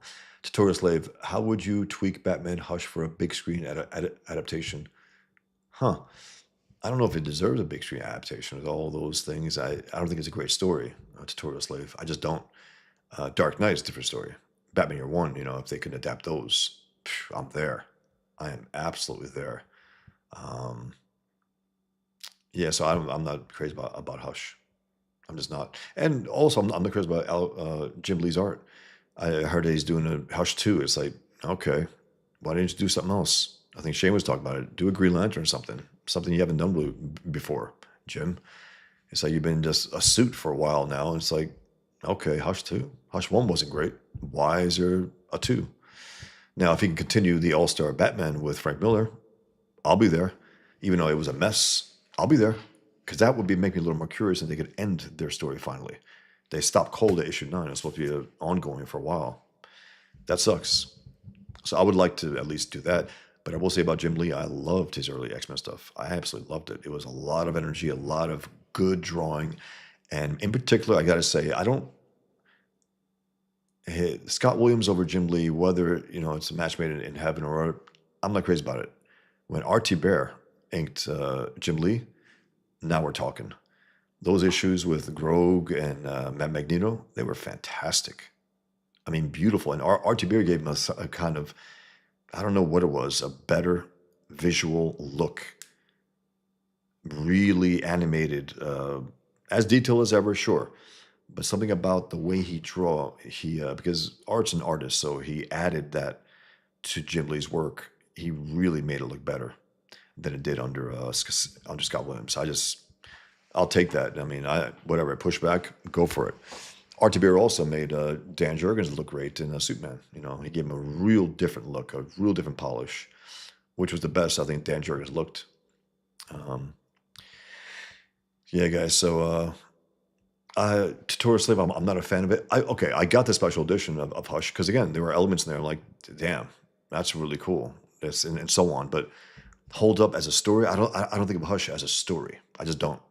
I think it's something that Jim Lee's at DC. Let's make it big, and that's cool. But these popular artists, they have to realize something, guys. You need to get hooked up with a great writer. You really do. You can't just have a guy let you draw whatever the hell you want to draw. That's not art. That's not great. It's just not great. Get with a great writer. Kick ass. Then Jim Lee did that Superman story with Scott Snyder. Not great at all. Superman Unchained or something. That story. I don't remember it. I remember I got it because it's like, all right, Jim Lee doing Superman instead of the other earlier one that he did with Brian Azzarello, which, completely limp. I don't know what the fuck is going on there. Superman's talking with a priest and he's down and out, and I don't even remember what happened in that one. It was lame. He doesn't give a shit, other words. I don't think he's interested in doing these great epic stories, classic stories, and just adding his art to it. I don't think he's doing that. And unfortunately, he worked with the great Frank Miller, but Frank Miller at that time was fucking up. That All-Star Batman is forgettable. I got those issues, but it's forgettable. But again, if you're going to do something, at least finish that with Frank. Hush 2. A Man Called Plush. Ha ha ha. Toth's chink crack makes me want to read my shadow pulp. I mean, yeah, it was, I think it was Gil Kane who, I think Gil Kane, though, I think he's a blowhard. I think he was really blowhard. He used to talk a lot of shit. And he said something pretty nasty about Toth. That Toth said something about fry them all, something like that, about Asians, I guess, during the war. And Toth came back with a vengeance and just ripped into him and called out Gary Groth as well. He said, fuck you, Gary. I've never heard Toth speak things like that. I've read, a lot of stuff, and he's never. I don't think that's the man. I think Gil Kane is something a hard on for Toth for some reason. Gil Kane wanted to be considered. He wanted to be the artist. He never got that chance. Never got that shot. He was always a lesser than Toth. He just was, and he always was at the mercy of a inker. He inked some stuff, but it wasn't good. And Gil Kane bothers me with his quirky, look, guys, I can make my anatomy weirder than the other guy. It's like, yeah, I know you can. And don't care for that. And at the same time, some good stuff that I can appreciate from Gil Kane. So, Porkon says, recall Toth did only 2 small chapters of this in Creepy. Wish I continued. It probably was published in Caribbean as well, but it was another publication that I got it from. It was a comic-sized publication that I got it from. And I don't remember what it was or where it was. I don't remember what it was. But I know that I cut out, because everything else sucked, so I cut out that section. Call it sacrilege, but I cut out that section and stapled the top. I just wanted to separate it from everything else. It was like, it's like having the Guggenheim with a shack next to it. It's like, no, it's such a beautiful building that you need, at least don't have a terrible building next to it type thing. That's all. Ray says, link to Pigman campaign. I link, it's on X Live underneath. It's the first comment, the last comment maybe. It's on YouTube in the description of this particular show. And I'm going to put it in right now. Here. And I'm going to star it, if that helps. Thanks, guys.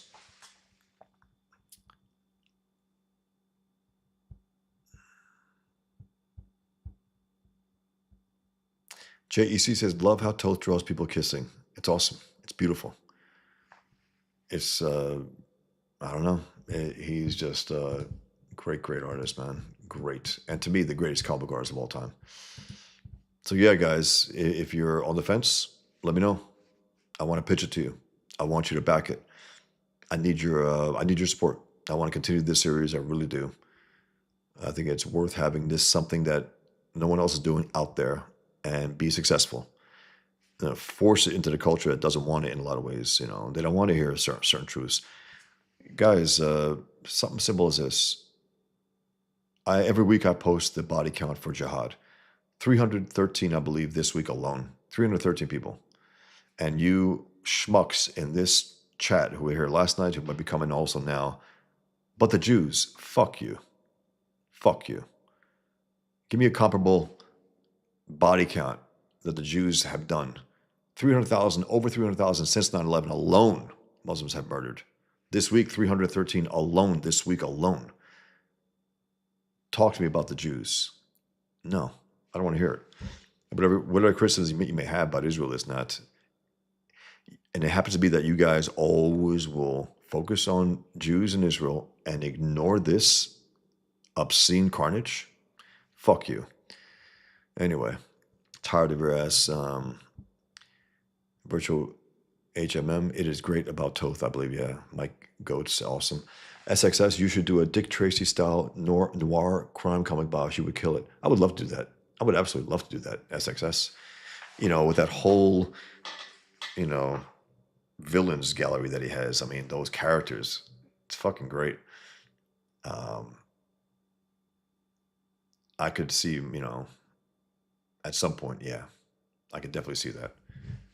It's a fun character, cool look, and the villains gallery is pretty wild. I could definitely. Evening, Johnny. How's it going, Johnny? Good to have you here. Virtual HMM. Every panel tells a story. Every panel, 100%. It has to. Whether it's just a look, a silent panel with a certain look, a telling silence, even. If someone's talking something, next panel is just a silent person reacting to it with pure silence. That tells a lot. And if you can deliver it in the visual, it's even better. Mikey Gets or Goats, thank you for Pigman. I see you as a hero for what you do. It's very kind of you to say, man. It embarrasses me, but thank you so much, man. Very, very kind of you to say. I keep refreshing it. I want to see some backing, some backers, guys. I really, really do. And again, if you're on the fence, let me pitch it to you guys. You want to support a comic that, and again, I think the one thing I can really say, besides everything else, you're not getting something that you've seen before. You're not. There's nothing else like it out there. There just isn't.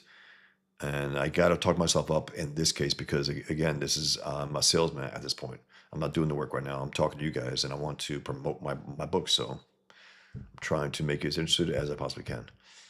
Link and pin the link to Pigman Bosch. I thought I did. I put it. It's in the YouTube, in the description section. I put it here 3 times so far, at least. I put it on the X in this thing. I hope I'm getting it, guys. I just I'll put it in the. How about if I try this? I'll put it in the comment. 1 second, guys. That might work. I don't know if it will. And you guys know this stuff. I don't, unfortunately. I'm getting the hang of it, but let's see if I can just put this here. I'll put it as a comment. I can't do that here, can I? I can only do it in the chat. I put it in the back Pigman. I'll put it here.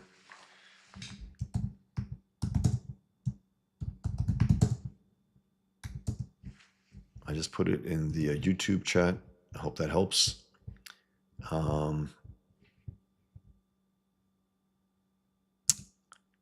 Go to channel, pin message. Did I get it, guys? Did I get it? Finally. After all you guys telling me this, and you guys have been very helpful, did I finally get it? I hope I did. I think I may have pinned it. So funny, man. So funny. You guys have been great, though. You guys have been very, very helpful. I really appreciate it. Thank you.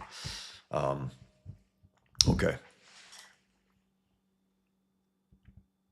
Fat people fingers do look like carrots. JEC. Hilarious. They do. They definitely do.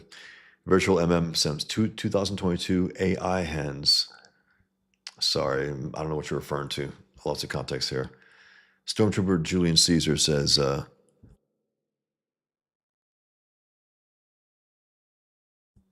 right, I'm back. Teasing, but also making sure I'm on. Stormtrooper Julian Caesar says, what areas are you looking to improve in this run of Pigman? Any and every. Stormtrooper Julian Caesar. I'm just going to look at it. I'm going to look at it with fresher eyes. I've drawn, it's funny, I have drawn now 600 to 700 comic book pages since I drew those. I have drawn hundreds of pages of, thousands of cartoons, literally thousands of news, political cartoons, a ton of stuff. So with that experience, I will look at it with fresh eyes, and I'm open to anything. I'm open to faces, expressions, this, that, maybe redoing the lettering from the hand lettering from issue 1 and 2 to digital lettering that issue 3 is, and getting it correct, the kind that I'm told that John hates, which not putting the word balloons in the corners of the boxes, where they should be, which I did when I hand lettered it, and I couldn't do when I digitally lettered it because it's the first time I did it. So I was like, okay, I don't know how to cut off these things. I now know. Things like that.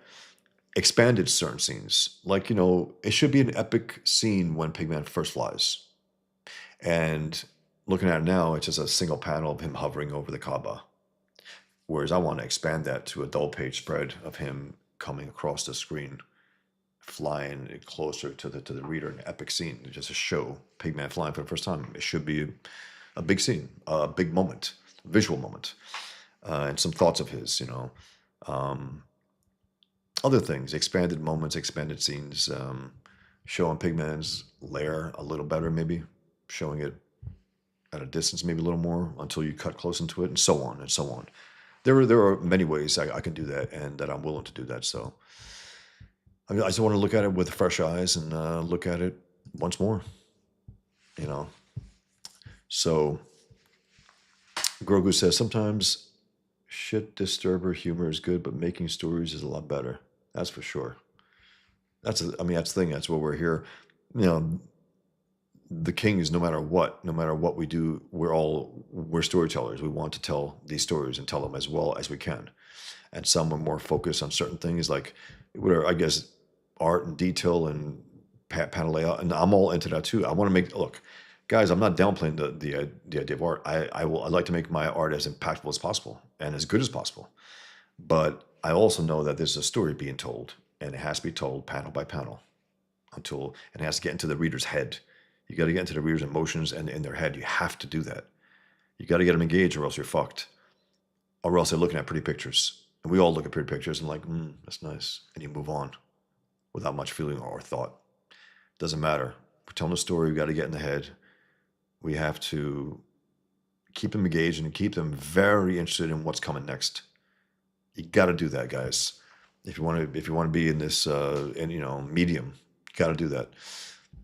John says your Daredevil Born Again review is going to be great timing with the new series come out on Disney. Yeah, I mean that's one thing. That's a great point actually, John, because that's a great time to do it probably. Because I'll be inspired as well, and I hope I'm inspired. I hope it's really good, the series, and talk about it, the actual source material. Which I tell you one thing. I mean, clearly they're not going to adapt it. Clearly they're not. But if there's one story in comics that should be adapted, I think two personally is Dark Knight and Daredevil Born Again that I want to see adapted. I saw the animated version of Dark Knight Returns. It was good. Peter Weller did the voice. He did a great job. It was very different than the guy who did the animated cartoon, and I liked it a lot. Very good for an older Batman. Very good. And a little something about it. Gave a little, what's the word? I don't know. Class to it, and also gravitas. Peter Weller was great. He's always great. Everything he does. He was a bit player in some kind of season for Dexter. He was great. He really was. It's a small, relatively small part of a bitter reporter. A cop. But he was doing some investigation. I thought it was a reporter. No, he was a cop who wanted his badge back. The new series coming out on Disney, those streams will be a great time to talk up your book. I bet the Born Again story is going to get a lot of searches from non-CG folk. Yeah, I think so too. It's as great as it gets. Frank Miller's finest writing. I think it's where you realize Dave Mazzucchelli is an all-time great comic book artist. Before that, he was good, clearly good. After that, okay, this guy, he's one of the finest we have today. Virtual HMM says, at least you have the balls to admit it, Bosch. I'm not sure exactly about what, but let me know. Lots of context there. Prophet Muhammad says they use Asians in the UK. They use Asians in the UK?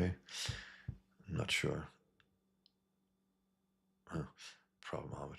Mikey gets goats. Do you wear pigskin, Bosch? Thank you for Pigman. Thank you. I do. As far as I know, I looked up pigskin leather watch strap, and that's it.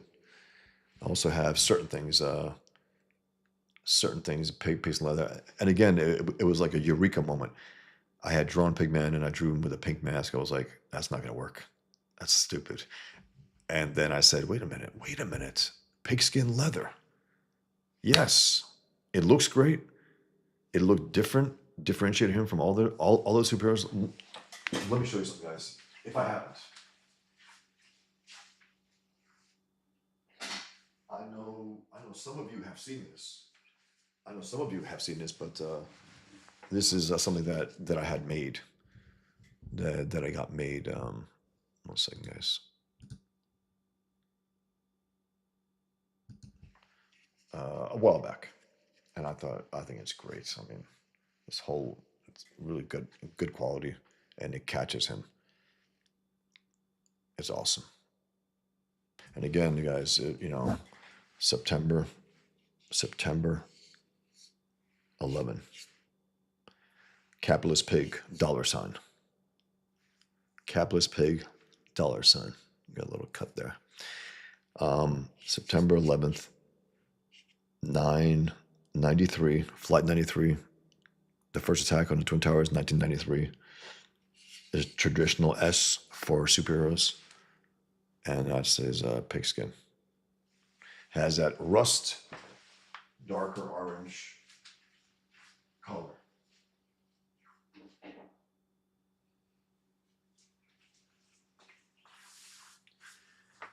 Okay. Let me continue reading from you guys, and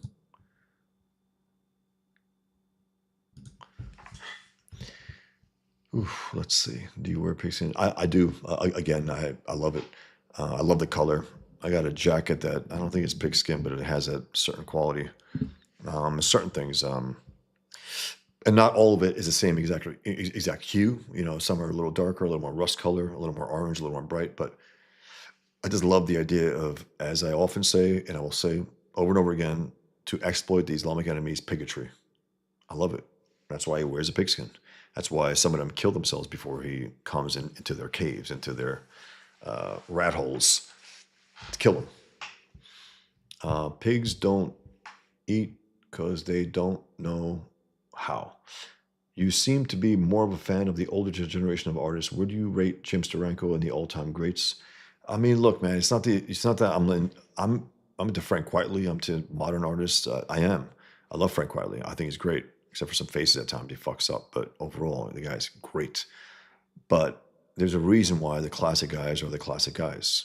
There's a reason why they're the greatest, and they are the greatest. There's a reason why they inspired these other generations. But there's been a whole guys. Have you? I mean, last 10 years, who can you say blew up like some of these all-time greats? Who can you say, like, where's the Frank Miller of this era? Where's a certain artist? Where are they? Where are the new greats? I don't see them. I just don't.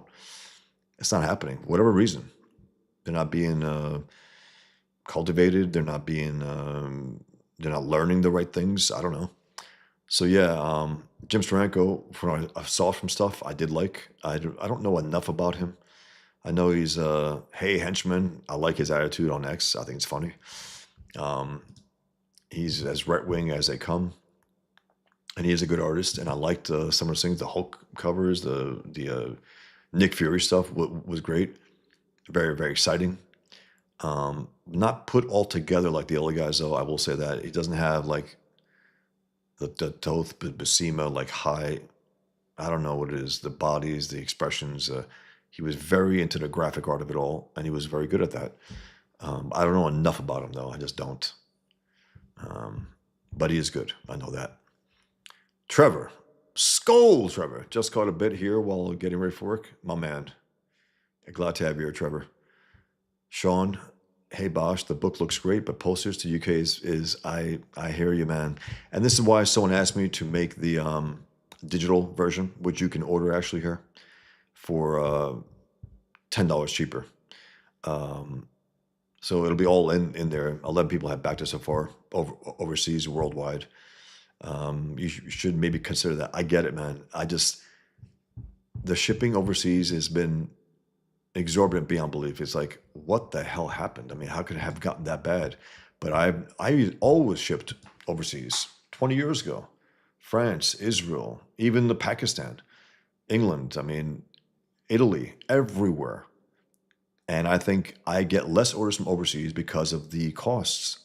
Even people who like my stuff, like, I'm not going to spend $35. I'm not going to spend more than the comic to get it. And I don't blame you. I don't blame you. But I do have options, you know. I do have this digital thing coming when it's all said and done. So you should consider that, Sean. But thanks for your interest. I appreciate it. Alistair says, like the clock face on the Mecca clock tower, green. Congratulations on reaching 10,000 plus on Pigman #1. Since launch, it was a great launch night on here, then Trashcast and Ballers 20,000 next. I hope so, Alistair. I really do. I want to go as high as I possibly can, whatever that means. But I just want to push it. I really want this to be a great success, and I want Pigman to get a shot at making some kind of dent in the culture, in the truth about this enemy being mainstreamed. I want that. And then, you know, later issues, guys, whatever you've experienced, whatever you liked about this, it goes richer, deeper, wider, stronger, even quote unquote more controversial. Let's just say that. And even though I don't think of it that way, I'm not going out there to do that. It's just the nature of the story and where it goes. And I was like, okay, I think this will happen because of this. So it's very exciting to have it out there and to get a chance to revisit it and remaster it and just make it better with my, you know, current abilities. Make sure that it's even better than it was. So I will definitely do that. Howdy, Crazy Cat. Alistair says, I just noticed I'm watching 5 minutes behind. I'll X2 till it catches up in a minute or so. Cool. Cool, Alistair. I did that, I think, the other day with Ethan's Trashcast. I had to catch up, and I wanted to catch up with a double speed, and I got the gist of everything. I just wanted to get it live. And I didn't want to miss the early stuff. JEC says, Frank's early work used a lot of illustration tricks. Neil Adams taught him a lot of light boxing and autograph projector, not autograph, autograph stuff. His more recent stuff is Miller going in raw. Yeah. Again, Frank Miller's an all-time great comic book creator, arguably the greatest comic book writer and storyteller overall. I wouldn't be doing what I do without the impact his work had on me. Dark Knight, Daredevil, Batman Year One, the early Daredevil stuff, Sin City. I just wouldn't. He gave me the impetus to say, okay, you can write and draw these things. You don't have to be a slave to writers, good or bad. And I even took it a little further. It's like, well, Frank has been, I guess, reliant on publishers. I don't know. And I think he tried the recent self-publishing stuff or something. Frank Miller Presents. I guess it went down.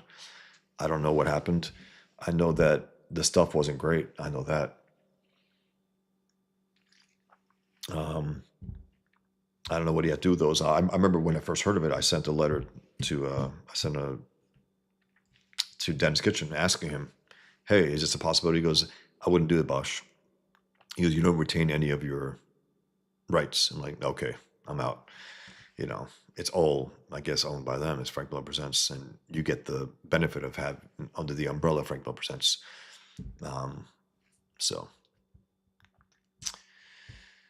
Crazy Cat says, Ethan enjoyed you detracting with him. He liked that you weren't uptight about it. Shane ended up being way more uptight about it. It's funny. Guys, I'm all in on this trash can stuff. I mean, I appreciate it. And whatever else the critics say, whatever else even people on our side say, it's a necessary thing. You got to call this shit out. You have a massive grifter, parasite in this space. Call him out. And it looks like he'll be naturally getting out at a certain point. The grift will be up. And it was fun being part of it. Even though some thought I was shit, and they say, my God, he's boring. And then it could be that they mean it, or it could be that they're the Jew-hating scum who come on here and talk shit, and they just resent the fact that they get very resentful when they talk about jihad. They're like, don't talk about jihad. Talk about the real threat, Jews. Fuck you. Again, you're pathetic. Whatever problem you may have with them, what Muslims are doing to the world, to the civilized world at large, and you're not going to say about it, go to fucking Hellistan. You pieces of shit. Immoral Fat 40 ounce. Hey, man. No time to watch right now, but wanted to drop a like, thank you, and say keep up the good work, and let's see the campaign hit 50,000 beyond. Absolutely. I just hope to get it as far as it can. If it can be the biggest thing on Fund My Comic, awesome, guys. Let's get it there. I want it to be, I want to make a real impact here. I want to show the market, the world, Comicsgate, hey, this thing is an acceptable form of, culture war comic. I mean, and it is that. I mean, to me, it's art. It's an art form, yes, but it also, it's, as I put it here, guys, I think it's a good way of putting it here. I put it here, I said, written, penciled, inked, lettered, colored, and published by Bosch Falston. Just to make it clear to everyone that I do everything, because people do ask me, do you color? I do it all. I said 60 plus pages of a story that takes on the Islamic enemy and its leftist allies. This is a different kind of war comic, because it is a war comic, but here's the difference. Culture war, political war, philosophical war, media war, brothers at war, and war on the battlefield for covered Muslims versus born-again Muslims. From Killian Duke to Salam to Super Jihad and Frank Warner. It's a battle of ideas, a physical battle, the brutality that it takes to end this threat. Pigman is out there to do nothing less than end jihad. That's his goal. He's not there to fuck around. He's not there to hit a certain, band of terrorists. No, he's out there to try to wipe it out, to make them too terrified to ever scream Allahu Akbar and go on the warpath again. That's his goal. Whether he'll meet it, we'll see. We shall see. Grogu says, fact crazy. That was some good detracting. I enjoyed it, guys. And thanks for appreciating it, because I got my detractors as well in the chat. Sucks, But that's all, to be expected. And again, it could be just those who hate Jews and just don't want me to remind them that of the real threat, of the actual threat that the world is facing, actual threat from communists and Muslims, not the Jews. And I can't stand also you cowards, you lying rats trying to attribute to Jews and Judaism what communism, what leftists are doing, because some leftists have Jewish names, therefore, boom, it's like, okay, so some leftists have Irish names. Are you going after the Irish? No, you're not. Some leftists are black. Are you going after the blacks? No, you're not. So enough of this shit. You goddamn Jew haters, you suck. Trevor says, don't be on the fence, Bosch. Sorry, he goes, don't be on the fence. Bosch made an excellent book. You won't find a similar book anywhere. Truly a great work. Thank you very much, Trevor.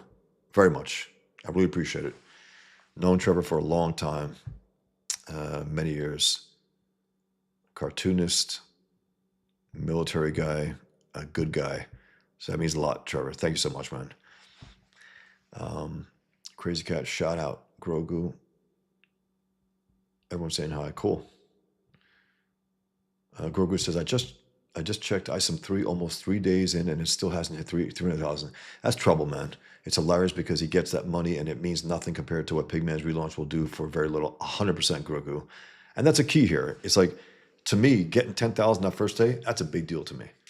It means a lot. And you guys were there for me, and I fucking love it, and I appreciate the hell out of it. I truly, truly do.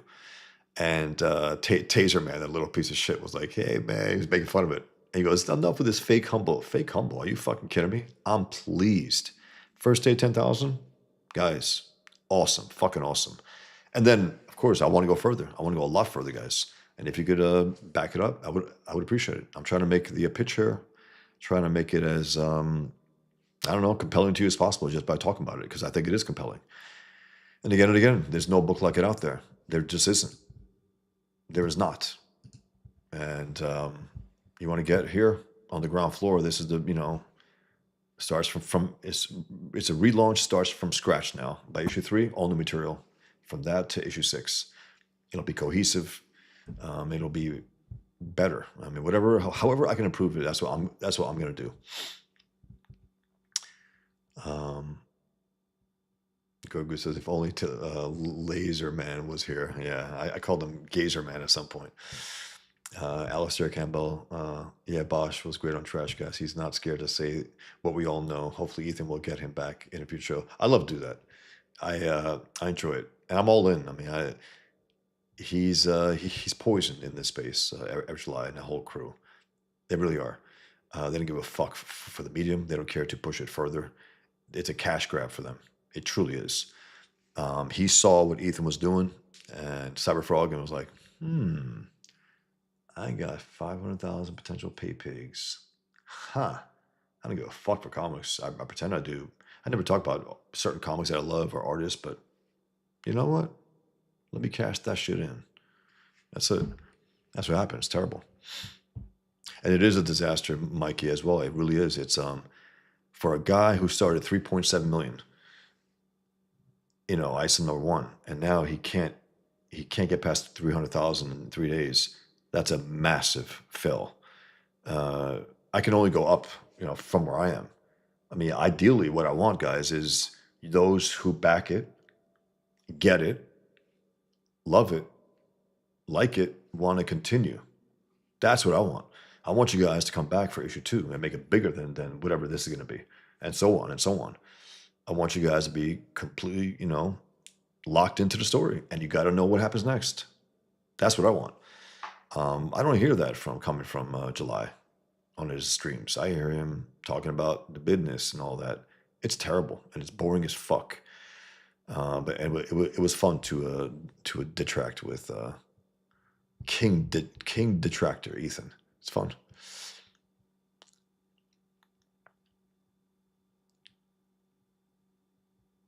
Yeah, Grogu said, I'm still amazed by that, though. I honestly thought it would have hit 400,000 easy. That's the thing, guys. It's like we still, based on the fact that he hit that 3.7 and 2 something and so on, you still overestimate what he might do now. And it's interesting to see that reality is, no, there's less and less people interested who give a fuck for ISIM. ISIM is not a character. I don't know what he is. He's Eric July in a superhero suit. I don't know, who has a bad attitude and needs respect. That's shit. It's a shit story, shit character. And it's not people loving what they're doing. It must be a goddamn chore for them to do that. It must be.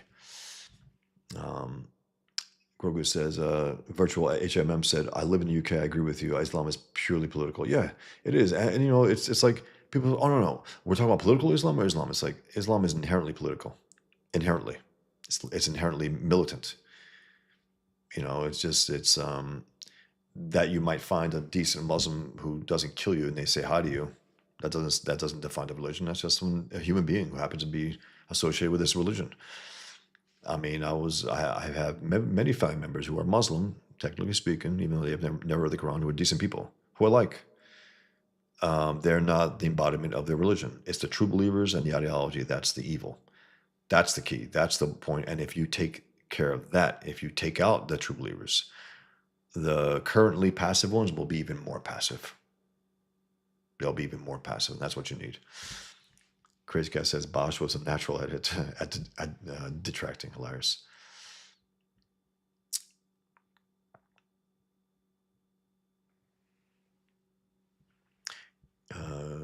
Crazy Guy, did you see Katie's clip of your Laura Loomer interview? Well, no, I didn't. I know that someone posted it and she liked it, and pretty cool. That was a month ago, 2 months ago. That was 2 months ago. That was last month on the anniversary of Charlie Hebdo Massacre. Last month, January 7th.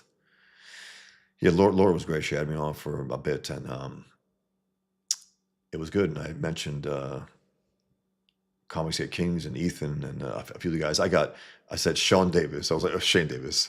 So funny. Shane always gets like that. I mean, that was an accident, but I thought it was funny. So cool. I'm going to share that. Also, Crazy Cat, thanks. Grogu says, I can't wait to see what happens when Pigman has a fresh book. It's going to be big.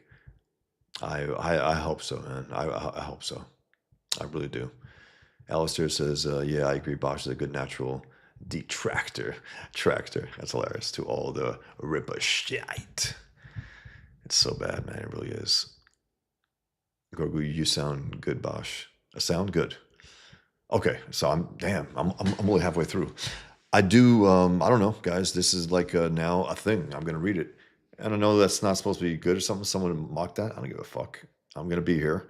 I want to promote my book, have a good give and take. And if you guys can get the word out also, if you got it, if you even backed it, maybe tell people why you backed it. I'd love to, so you know what? It's interesting enough to me that I want to back it. And again, even if you're coming from a perspective of you don't really even care for comics, a lot of people have read Pigman and it was their first comic ever. A number of people have told me that. That means a lot too. It's like, cool. And it's good because whatever else I say about it, it's a good comic. And meaning this, if it's your first comic and it's good, that's great for the medium. People might want to continue reading other comics. If you never read comics before and you read ISOM #1, that's a terrible thing because you might not ever read another comic again. It's not good, man. It's not good. You need people who love it to do it. Mike Hunt said, I thought it said 10 million. Hilarious. Why not? Let's get it there. You know what? Today. Come on, guys. Let's get it. Come on. Get everyone in here. Hilarious. No sound, no volume. Didn't hear anything yet. That's it. There it is. Yes, sound. We can hear it. Sound, but from your speakers. Right. I hear an echo. Yeah. Stormtroopers you're doing. It probably wasn't a great sound. I'm not going to play it again. I just wanted to see if it did it without skipping as it does. Can hear an echo. LOL. An echo. It's a little low, but we can clearly hear it. Bosch saw it and heard it. Okay. A slight echo. Yes, we could see and hear. Okay, but there's echo. Okay. I'm not going to do it again, guys. Thanks for letting me know. I wanted to experiment. I took a chance. Is it playing through your mic? Sounded like it was playing through the speakers and being picked. Okay, so John, I didn't hear it at all from my end, even when I played it through the mic and through the program that I'm doing. And so I said, you know what? The only time I heard it was when I put it through the Mac speakers. Maybe you guys could hear it on the other thing. I don't know. I have to figure this all out. Diana heard it, video, cool, saw it. Um, my sketchbook 340, man, Muhammad favorite color is green. That's my favorite color. I'm sorry, man. It's a great color. Green's a great color. I just want, it's the color of evil in my story, but I love the green color green. It's a great color. Hey, Hamilton, how's it going, man? Scorpio, how's it going? SXS, was 9/11 when you stopped being a Muslim, or did it happen before? It happened before. Happened in a number of years before. I just was. It was the lies, the dishonesty, the casual brutality to women in general, and the condemnation of all Jews as scum of the earth. It's a certain point where you're raised. I got a new backer. Thank you very much, guys. Thank you very much, man. I appreciate it. I really appreciate it, guys. Thank you so much. The most popular cover, the one most people are getting, is the war paint one. I can see why. I mean, it's one of my favorite drawings of Pigman. I got it behind me on canvas. There's a reason why. It's just now that talk about overwork. I overworked that. It was a black and white drawing. I painted it completely in Photoshop, and I kept putting layers of smoke and dust and war and thinking about blood and just all that. It's packed with layers, so it's very worked. And let me just say that. But I like how it came out, and he has the intense eyes, also the squint, and that big, mm, jaw. It's fun to draw, man. It's fun to draw. This one is the least one. I have to least backers. I have to. Again, I'm working out the color. I like the setup. I like the design. I like the fact of showing all the four main characters, the fantasy ones, and then the real world ones. Even though, of course, they're all fiction. But I have to work it out. I like it though, and I'm gonna punch it up. It'll be different by the time you guys get it, and I'll make note of it. I'll give you updates, guys, every so often as well. Um, yeah, and then this one also, and Table for One as well. No, some of you asked for it. It's available now on this campaign, you guys. And again, if I don't get enough to make a new print thing, I'll just give a refund. I hope to get enough. It's my first comic. I'm very proud of it. Love it. So cool. Thank you very much, guys. I got a new backer. Thank you so much. You don't take it for granted. Every single backer counts. Every single one of you counts. And I fucking love it. I've never done this before. It's a first for me, and I love it. Every single one counts. It's awesome. It all builds. So yeah, SXS. I left it years before, and it was a certain point where I didn't want to be a part of it. Didn't want to be. I was looking for truth. I was looking for actual morality, and didn't find it in Islam. Grogu says, I asked the most divisive question possible without going over the line on YouTube. Oh, shit, man. Someone asked me that yesterday. So funny. Never, Grogu. Do you like pineapple pizza? Never. I like pineapple. I like pizza. I like them to keep separate. I heard about it. No, I don't like that. There are some things you can have, a little sweet and sour type thing, salty and this and that. I just don't think. And also, it's such a pungent taste. It's very strong, pineapple. It dominates. Wouldn't it dominate? I never had it. I won't have it. I like pineapple, I like pizza. I can't put them together, but it dominates the whole thing, doesn't it? I would imagine it does. So no, Grogu.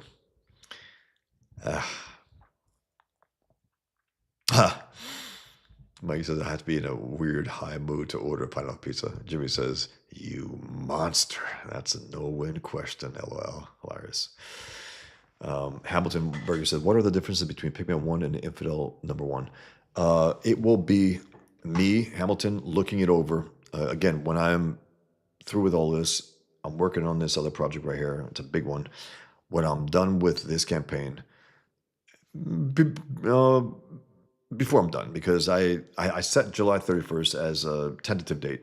I hope to do it before.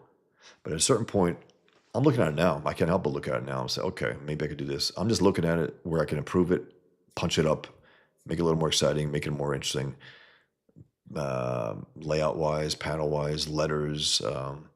I don't know how much I'm going to change. I don't know how little. I don't know yet, but I know that I just want to look at it fresh and see what I can do to make it better. That's a key difference. And then also I'm going to add scenes, moments, expand certain things. A flying scene that isn't in this issue that comes in issue 2 is going to be a little more dramatic. Maybe the entrance of Superchild as well. Maybe a little more dramatic. Why not? I have a little more space now. I can do that. Have some splash pages, a la Dark Knight Returns. Why not?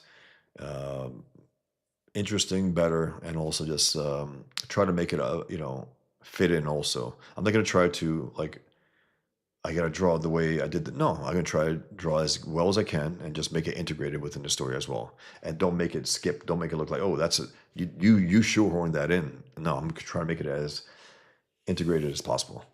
So I'm just going to try to do better, Hamilton. And the first 2 issues were hand lettered. I might do digital lettering over that to keep it more consistent, even though no one ever complained about the lettering. I like it myself. I like the way I lettered it. Issue 1 and 2. I redid the lettering for 2 pages in issue 2 for the Comixology version years ago, because I thought it was too congested, and I'm thinking that one debate scene, I'm going to stretch it to another page at least, because I think it is a little too congested, a little too many word balloons in there, a little too many. A la Ditko and some of those political tracks that he pushed as comics. Well, I love Ditko. Some of that stuff was just too much. Whereas I'm trying to integrate philosophy, everything integrate it into the dialogue and make it seamless. As it's conversational. It's not just, in this life you must understand good versus evil. Punching guys in alleyways and getting them the philosophy lessons. I don't think so. Doesn't work.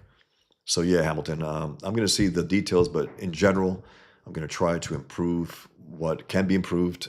I'm going to try to make it, I don't know, better. It's a better version, a remastered version, really.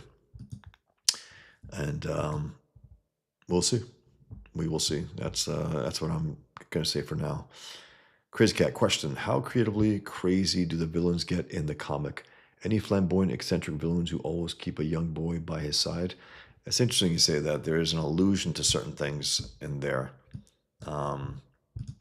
To touch on that Ashna thing.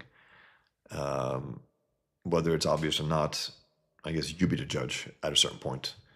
But there's something in there. There is. My sketchbook 340, every superhero should be against jihad. Absolutely. No doubt about it. They're the enemies of civilization. Superheroes are supposed to defend, people and civilization, society and civil society. They should. Blur says, John understands the ideology and knows the incompatibility. I believe he does, firsthand. I believe he does. And also, I think Ethan said something the other day where, because a lot of guys don't want to touch on the critical Palestinian conflict. It's not a conflict. It's a never-ending war from one side against the other. That's what it is. Monsters on one side want to, kill everyone, every Jew in Israel. That's their goal. It's a sick goal, but that is their goal. And John does get it. John does get it. And I think that's why part of him is like, he's interested in this. It appeals to him. That's why he's willing to say that. It's the most important comic in Comicsgate. It's a big deal coming from John. It's awesome. I'm very honored just by him, putting it that way. It has a lot to live up to, and I hope he appreciates it. The actual book, not his his perceptions of it. The actual book. We will see. Grogu says, I like pineapple on pizza, but I also like spicy stuff on pizza, so I am weird. That's fine, man.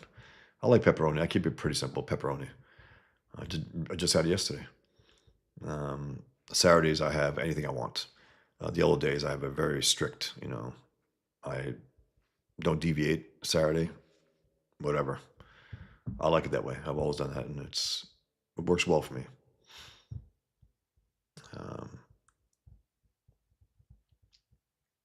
John says, I just finished reading the Pigman series for the third time. Wow.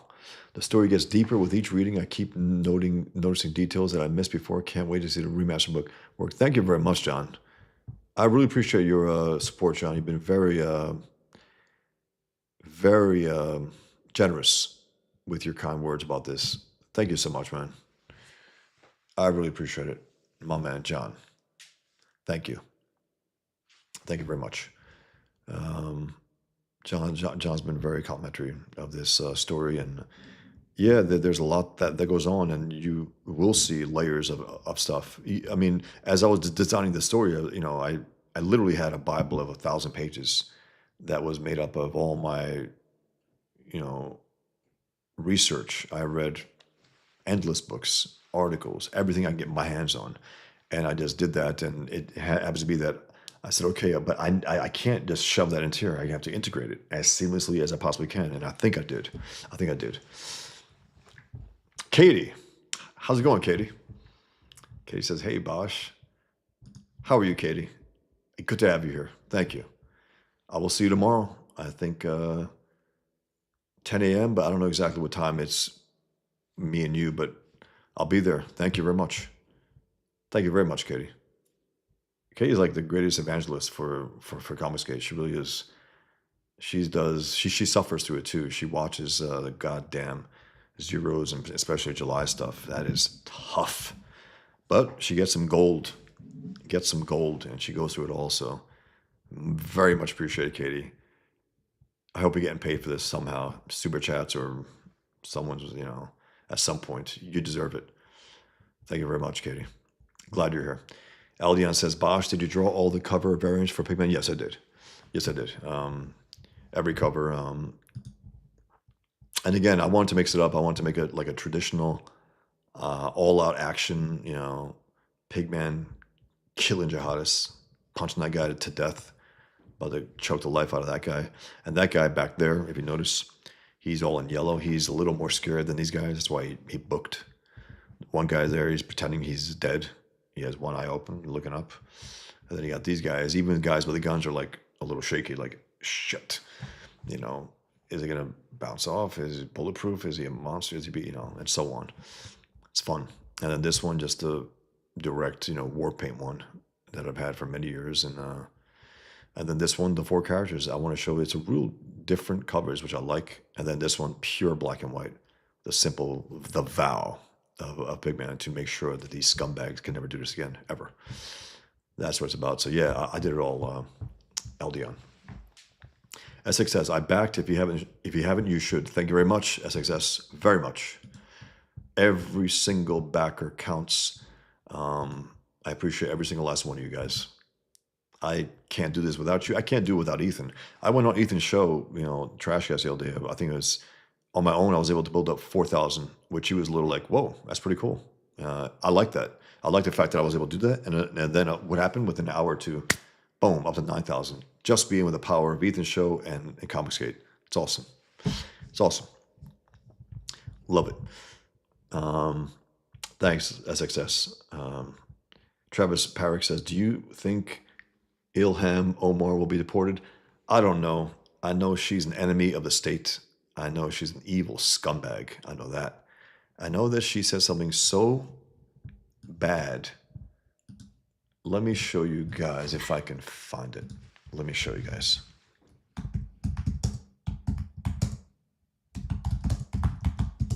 Sorry about the clicking, guys. I know some of you get really pissed about that.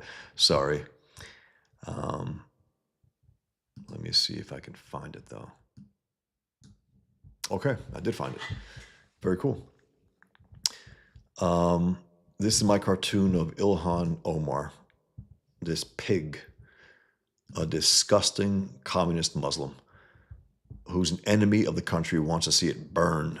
How do I know that? That she wants to see it burn? Listen to what she said. She said this openly without any problem. She said, those some people who did something about 9/11, she said, I am by nature a starter of fires.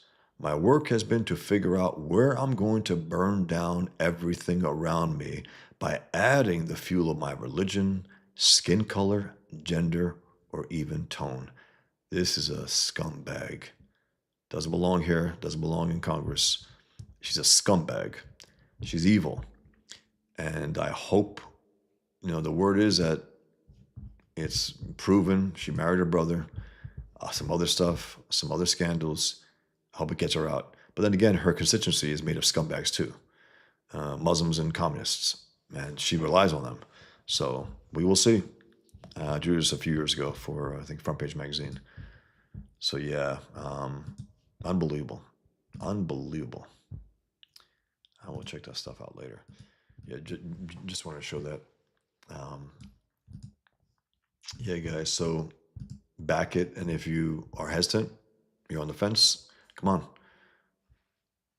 Ask me some questions. Let's see if I can get you interested. SXS, he goes, I love Shane, though, for real. Yeah, I mean, Shane's a great guy. He's also like a sweetheart of a guy. He's a nice guy. He just is. He comes off like that. I think he is like that. So some of you guys don't care as much to be nice guys. I don't give a shit to be a nice guy. I'm called nice guy, which I find funny. I don't care to be. And if I like certain people, absolutely. In general, I'm standoffish in general with most people. But you get to know me, I think I'm not concerned with being a nice guy. In other words, anyone who tries to ingratiate themselves, I don't trust them. I don't like them. People who are loved by everyone, can't be. You can't be. And if they are, it's like, nah, something smells there. I just want to be who I am. And if you like it, cool. If you don't like it, so what? It doesn't matter.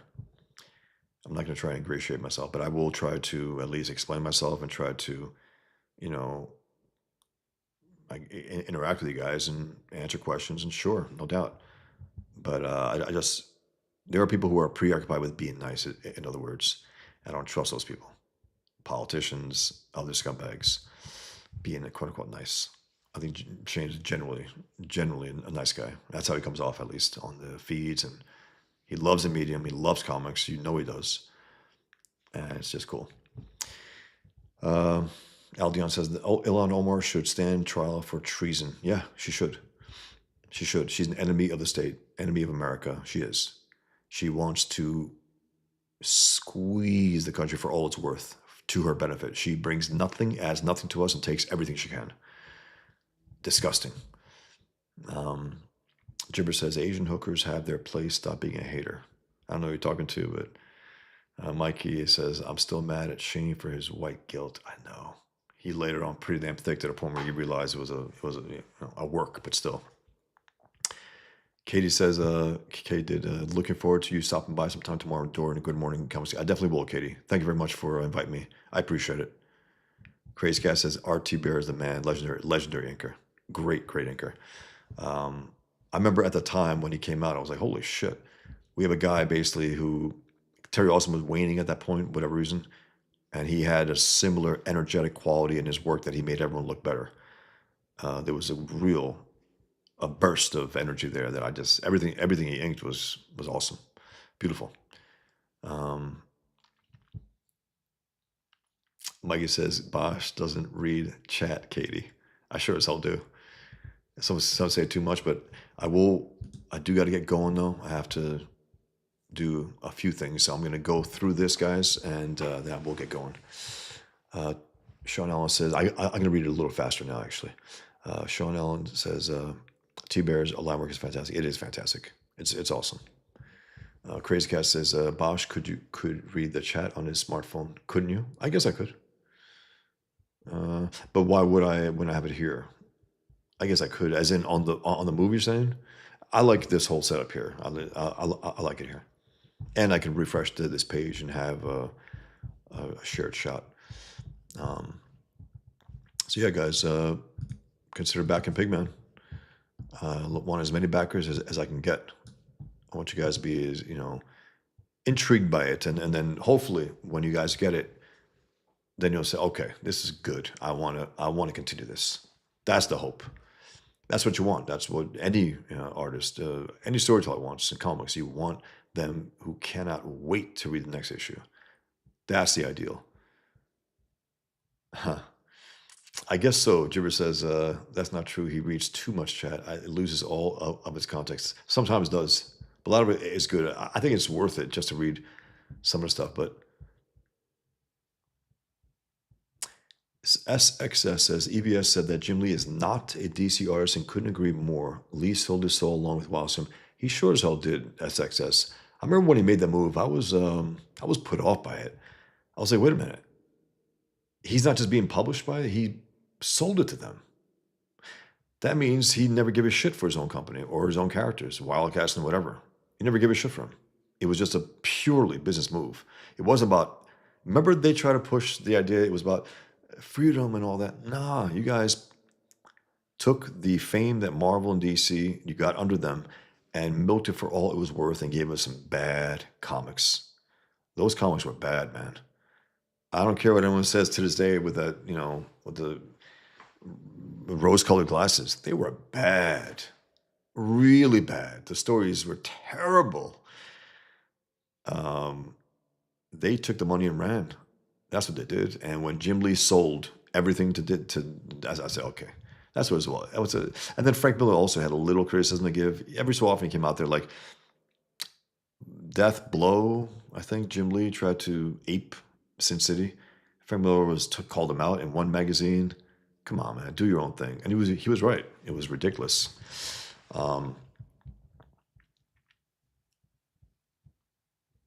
Blur says people are obsessed with visual these days. It's a safe scapegoat. It is. They're the ultimate scapegoat. Losers.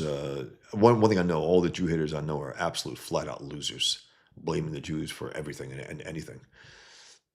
Mike says, I think they are talking about Judaism rather than the Jews, like as an ideology, much like Islam being an ideology. I didn't want to outright dismiss them. No, Mike, I don't think so at all, Mike. It's the Jews. They never talk. Have you ever heard them talk about Judaism? No, the Jews. That's what they always talk about. Yeah. Mike says, I'll criticize Christianity and atheism too. Sure. That's not the point, Mike. When I'm talking about jihad and stuff and you got people, but the Jews, it's like, fuck you. I'm talking about 313 people murdered this past week alone by Muslims. What did the Jews do that was comparable to that in any fashion? Nothing. They hate the Jews for being Jews, not for what they do, say, or nothing. They hate them for being Jews. Again, you could have criticism of policies, political policies that Israel might have. You have, criticism of religion per se, which I have. But when you have a beast like Islam on the warpath the way they are, please.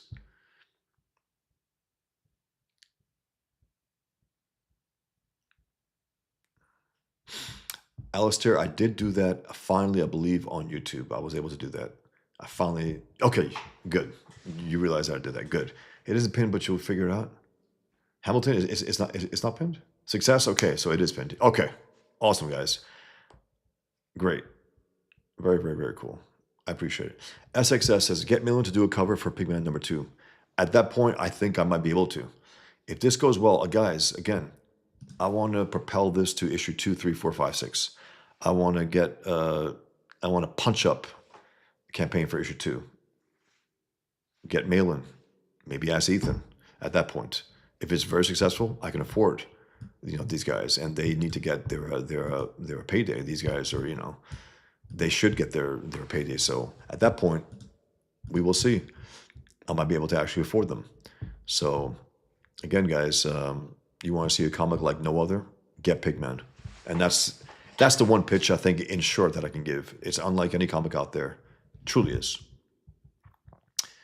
Grogu said main Pigman cover would go hard. Cashing up ATM, but main Pigman cover would go hard. Are you talking about the one that I did there, where he's killing these guys and pounding them out, and this guy, this one where he's the after effects of doing that, more or less, whereas Jihadist blood. Yeah. Main Pigman cover. SXS, nice bust. It really is, man. Thanks. It's so fun. Mailing cover is a great idea. Virtual HMM says, yeah, it definitely is. We need a Pigman bust campaign. John, at some point, I don't know. Very expensive. Very expensive. Crazy Cat says, can you make it as a bobblehead? Sure. I guess I can. I don't know what that would, consist of in terms of the cost and everything. John says you should get Frank Miller to do a cover for Pigman. LOL. Just make sure you include visions. That's a thing. If I ever knew that he could be a possibility, I would. Why would I? Not that I might even be crazy about it. I know that people would be very interested in it. I know fans would get it just for that. I know that, and it could maybe propel this into a major, push, like a major success in Comicsgate. I think that would be the case. If he was willing to do that, I don't think he is. But if I knew there's a possibility, I'd say, okay, Frank, what can I do? How much, and so on. And what can I do? And whatever. We'll figure it out. But it's not about, at that point, it's like trying to get a real heavy spotlight onto Pigman. And if that helps, awesome. That's what Marvel's doing. I mean, Marvel is, as far as they're concerned, they're getting this bad art, but they're like, it's Frank Miller, it will sell. And if it will propel Pigman, that's okay. Get it as an alternative cover, probably won't be great, but still just to see Frank Miller attempt to draw Pigman, that would be awesome. Sean says, Ricardo Federica's killing it, Bosch. Tell me who that is, Sean. Tell me who that is. I don't know. Crazy Guy says, domesticated pig is left in the wild will revert back to the wild-born nature, even growing tusks. Could Boar Man be the evolution? Hey, maybe. Aldion says, corporate culture today is not conducive to individual greatness, especially when you throw DEI in the mix. That's for sure. That's for sure, Aldion. And that's why I think part of it is why we haven't gotten these great new legends in comics. There's something about it, the system, the way it's built. They don't cultivate it. They don't promote the artists. There was a time when they did promote them. I think some of them regretted it after Image, and they got a little gun shy. They're like, "Ah, shit, we can't promote ours anymore because they'll just run off." And the one thing they did try to do, I think, after that was they tried to give comic credits, like Johnny Jr. penciler, John Byrne writer. Like, he's the more dominant. It's like, nah. How about pay me more? How about that? SXS said we have good artists this era. Brett Booth, Roberto Del Toro is great. Brett Booth, I think I remember him from Image, if I remember correctly. Jim Zub, Jeremy Adams on the writing side, but you're right. Much of the great talent is gone, uninterested in comics. Goran Parlov, to me, Greg Smallwood, guys that Roberto Del Toro, Tonchi Zonjic. I mean, these guys are great. They're great. And just not enough. I mean, it's like Mazzucchelli also, all-time great. It doesn't have enough work out there to keep him in mind sometimes when I think about these all-time greats. But I always have to remind myself, oh yeah, of course, Mazzucchelli. And these guys are great too. Tonchi Zonjic, Goran Parlov, as I said. Greg Smallwood's great. These relatively mainstream, doing work for Marvel, DC and stuff. And also, I want to see them do crowdfunding. I mean, do your own stuff. I want to see that happen. I hope to see it. Hill, Bart Rogers. Make comic books great again. Sean Gordon Murphy is an excellent modern artist, writer, comic pro. He is. I just I remember I wasn't crazy about the setup for his Joker thing, where the Joker gets cured. It's like, that's not the problem with Joker. He's evil. People pretend it's a mental issue. He's evil. Joker's evil. He's the devil. He's not just some, oh, take a pill, I feel better. I didn't like that, but it looked great. I don't like also the suit that he gave Batman with the collar and stuff. I hate the collar stuff, Batman. It's so weird. Imagine wearing that and you're trying to be active in movement. It doesn't even fit the character. It's very strange. Keep it pretty simple. Stylize it, okay, modernize it to some extent maybe, but don't do that. Trevor says, Miller's current work lacks the structure and weight his older work has. Just kind of vomited up. It is, man. It is, Trevor. It is. It's tough to watch. An all-time great throughout this shit. But again, as John said, and would I do it? Yeah. And it'll be purely for the aspect of bringing attention to Pigman. Much needed attention. And if we can do that, that's awesome. Aldion, I love Trash Guys. Me too. I think that's when I really started listening regularly to Ethan. I lurked in here and there. I used to comment in the comment section. Even your boy Zach, like I think JJ Trillo, others posted links that they saw mine from 2017, making comments. I was lurking. I wasn't a dedicated, viewer and listener, but I did watch what was going on. And Trashcast was, I think, when it all came together for Ethan in terms of his interest in comics, his expertise in it, his years of doing it, and his willingness to call out shit. Much needed. So I thought that was a great move, and it's must listen to. And again, it's the kind of thing where it covers everything. But the one thing is, you got a cartoonist talking about it, and for me, that means I'm gonna listen to him and watch him more than the other guys. It's just great. He knows his stuff. Stormtrooper Julian says, I put Pigman and Table for One on my list. You Kings are killing me this month. I get it, man, and I appreciate the hell out of it, man. Thank you so much. Yeah, man, it is. It does cut into it, man. It really does. SXS says Bosch premiered in CG on Trashcast. I did. It was a Saturday night Trashcast. I remember Friday night. I believe Ethan had Paul Revoch for the first time, and at the end of the show, he said, "Hey guys, any cartoons out there? You want to come on here? Let me know." Boom! I heard that. Went right to X. Hey Ethan, you may have remembered me from over the years. It's Nat. He goes, "You want to be on tonight?" I think I might be Saturday. I said, "Sure," and that was it. Cool as hell. I don't get that. I get, oh shit, Bosch Foston. Ethan knew of me. He says your reputation precedes you. We have been a little friendly here and there over the years. I think I mentioned the fact that I also loved X-Men versus the Fantastic Four, written by Chris Claremont, drawn by John Bogdanove, and inked by Terry Austin, it's so beautiful, the work. It's such, I don't know how to put it. It's awesome. John Bogdanove rocked, and also Terry Austin inking it. He never looked better, ever. And it's a good story, too. Trevor says, to Julian Caesar, you won't regret it. They are both exceptional. Man, thank you, man. Thank you very much, Trevor. Evening, Andrew. SXS, I might buy Table for One digitally at some point, but I did back Pigman. Thank you, man. I do have Pigman. I do have Table for One still available digitally on my store. I still have it digitally available, just for readers and for overseas people. Crazy Cat says, Bosch is coming for you, Cecil. Step aside. Cash grab. Hey, man. I think, doesn't Cecil have the record now for my comic? I'd love to. I mean, I'd love to match him or go over. I definitely would have that. And again, it's all from me. Yeah, it's personal, it'll be great for me, but it'll also be great for the character and for, I think, the wider culture, that a comic book like this can make a real impact.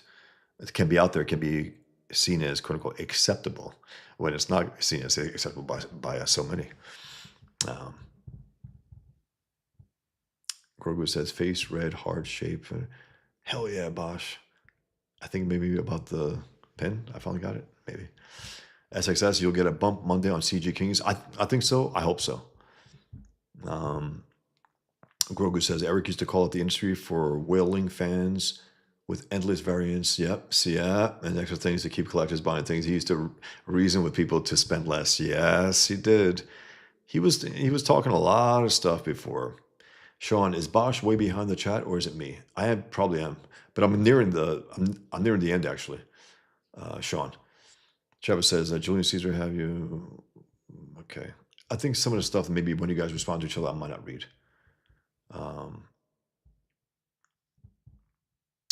Barb Rogers says, yes, EJ took the first shots at CG and crowdfunding. Yes, he did. That's when he crossed the line. That's when it's like, all right, we got a problem here. This fucker's trying to undermine us here. No. And also this idea where Ethan simply asked him if he could share an X post, right, to promote his. I don't do that. You went on Ethan's show, John's, Shane's. You were promoted by them. You would have gotten to the point that you were, and you're not going to goddamn retweet or post something. That's terrible. That's terrible. Really bad. Grogu says now he's doing the same thing. It's if not worse, because his prices are literally insane compared to this industry. Yes, they are, Grogu. Andrew says, EVS sold me on Cyberfrog by gushing about the story he poured his heart into. Eric never talks about anything but money. 100%, Andrew. That's really what it is. Ethan loves his comic. He loves the story. He can talk about it endlessly if he wants. He knows it. It's, he's in it. He's intimate with it. He loves his story, and it's great. And it comes through in the making of it, in the creation of it. It doesn't come through for EJ. Make Comic Books Great Again says the stories in CG blow away Rippaverse comics. There's literally no comparison at all. No, there isn't at all. At all. It's no contest. Barb Rogers says, and we all had EJ's back at the beginning. He fucked everything up. Absolutely right. I got Tyson. I was there. I was looking into it. I was like, okay, let's see. Let's see. He got the backing of everyone, and he betrayed. Flat out, he betrayed everyone. He did. Virtual HMM says, Bosch, I've seen you in YouTube videos 10 years old. You had the same integrity then as you have today. You're a good man. Very kind to you. Thank you very much, Virtual MM. Thank you very much. Very kind to you. Thank you so much.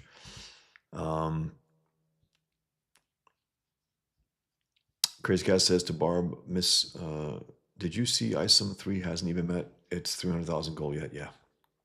3 days in, I believe. Yeah, that's right. Stormtrooper Julian Caesar to Travis. No, it looks great, but not my type of book. Not sure what he's talking about. Guys, sometimes I lose context, but only for some, because everything is in the context of the actual post. Like a man called Plush writes, funny what you said about Quesada's enthusiasm at the rat buying out Marvel. I was unsure when it was announced myself. For example, another Wolverine solo could be dumbed down from radar. Yeah, I remember that. It was pretty ugly. It's like you just lost control and power and you're celebrating. What are you, stupid? Really, really stupid. And where has he been now, Quesada? Truly, what has he done in the industry since? I don't know. Crazy Cat said Isom was a lot of people's first comic. It's almost scary, man. It's almost scary. The fact that shit was their first, and they're like, oof. And they think that's comics. First of all, it's not comics. It's not.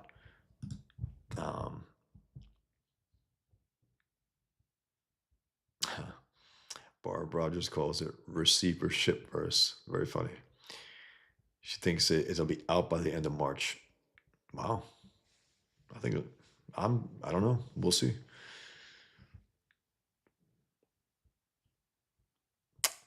SXS, nobody wants ISOM 3 want Larry Shun got #1. God damn it, it's hilarious. So bad. SXS, Tip 1 is on the campaign. Do I have to refund my order to add on? See, I don't know. SXS, maybe you can contact me and we'll try to take care of it. I did add it last night because people were asking about it last time and I think yesterday. So I did add it onto the campaign. And again, it's out of print now. But if I get enough, I'm gonna have another print run. And if it doesn't, I'll give refunds. With no problem. Kroger says now I need to refund. We'll see, guys. Let me know. A man called Plush says, an atheist friend once called me a godless heathen for liking. Yeah, I don't blame him. Man called Plush. Do you? Truly in your heart, do you? Tarks9 said, looking forward to backing out my next pay and we'll be bringing baseball caps too. Maybe. I added 2 things in the last 2 days. I added this trading card, an exclusive trading card here. It's not part of the Pigman series trading card. This is for this campaign only. Submission Impossible with the Mission Impossible, font. Pigman.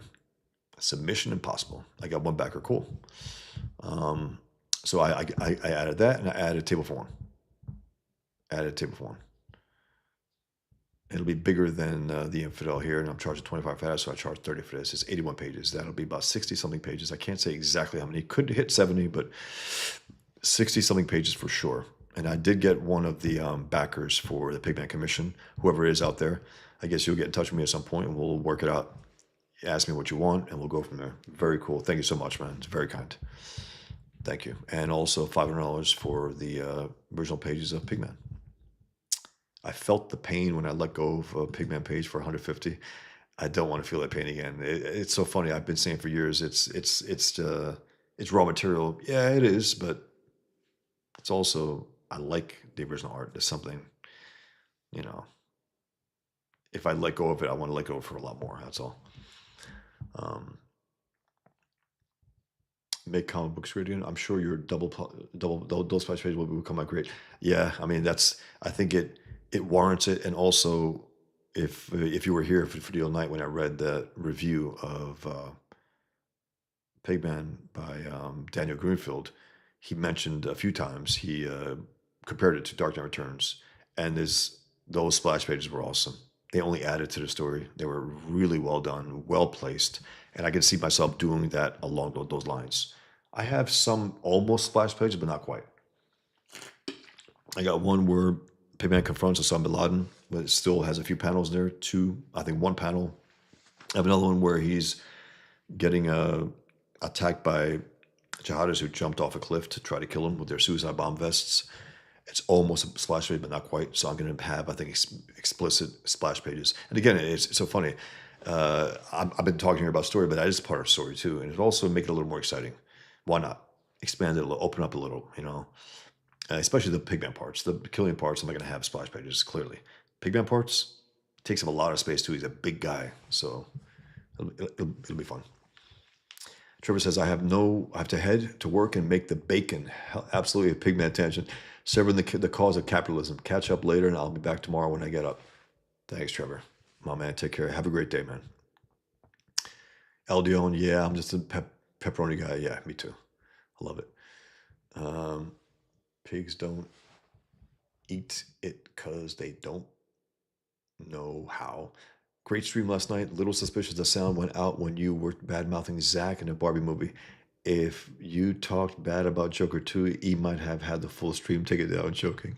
I know. I couldn't finish Joker 2, and I mainly saw the Ken movie, and I enjoyed that movie. I enjoyed the Ken movie because that's what it is to me. I didn't care. I started seeing the other stuff. I said, nah, let me just put forward. Let me see the Ken parts. And they were good. And why were they good? Because he's the only real, actually breathing, bleeding, feeling character in the entire movie. And he was fun. And Ryan Gosling kicked ass in there. He was great. And he sang that song. He did a really good job too. It's funny. So that's the Ken movie to me. And the Joker 2, I couldn't do. I liked one. I owned one. I skipped through and I went right to the end. I said, nah, I don't like Gaga. I don't like what she was doing in there. What little I saw, nah, not good. And I do notice that those who talked it up aren't really talking up right now. I think that was, I don't know. They got caught up into it somehow, some way. It wasn't as bad as they thought, so therefore they overpraised it. I don't know. Grogu says, KT is a trooper. She sure is. She sure is. Andrew says, Katie's a saint on earth. She is. I mean, she's been just kicking ass here and really going through the muck. I mean, she gets in that mud, man, and she has to suffer the way we don't. I can't imagine sitting through those streams, but she does it. And people get to see this and how bad the situation is. Because, without Katie's work, we wouldn't know how bad some of the stuff is that they're saying and doing. We just wouldn't. I wouldn't. Hamilton says, I will back, but it won't happen until next month. Shipping, even in Canada, is brutal, as you have accurately pointed out. It is, and I don't blame you. But thank you. It's tough, man. I mean, one thing I could do, and Hamilton, if you could remind me again, one thing I could do is make it country specific because Canada is not as expensive as other countries. So I might have a Canada, America, and worldwide shipping option and figure that out because sometimes Canada is a little expensive, but it's not as expensive as, let's say, Denmark or something. So maybe we could figure that out for my Canadian friends out there.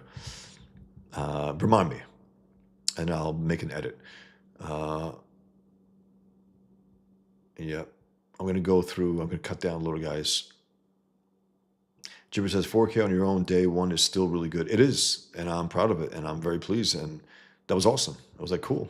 By the time I got to Ethan's, it was at 4,000, and he was like, cool. That was good.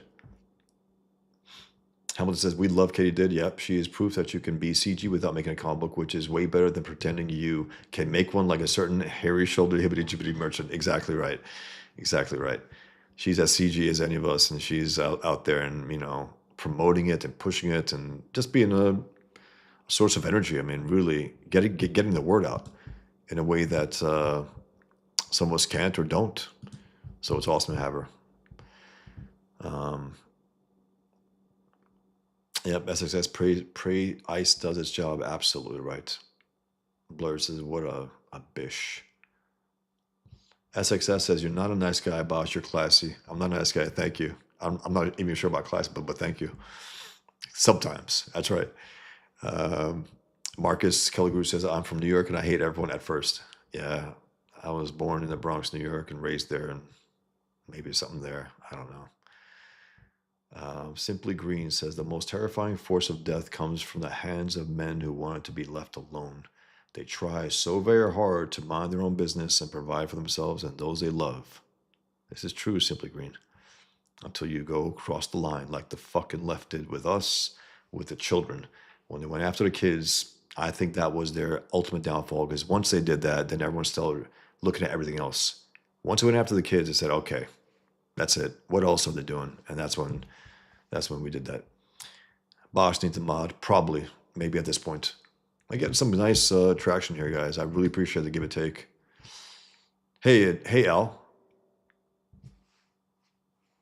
SXS says, back Pigman. Indeed, back it, man. Randall, hey, Randall. Thanks, Bosch. Everyone back Pigman and spread the word. Much appreciated, Randall. Thank you so much.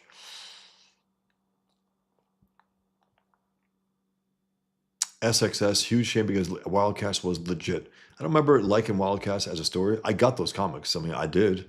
I just don't remember liking it as a story at all. I thought it was weak sauce X-Men. I mean, it really was.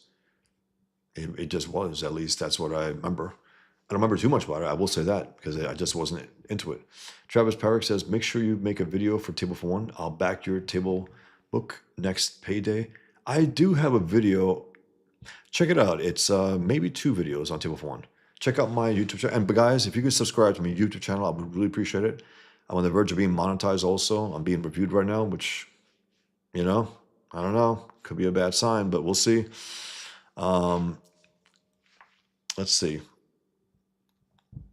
Make sure you video. I do have at least 1 or 2 videos on Table for One. Check it out on my channel. And again, if you guys can subscribe, I would really appreciate it. I want to get my channel healthier, bigger. I mean, right now, I'm pleased with this, back and forth. I really am. And the views are pretty damn good, all things considered, that I just started doing this 6 months ago, maybe.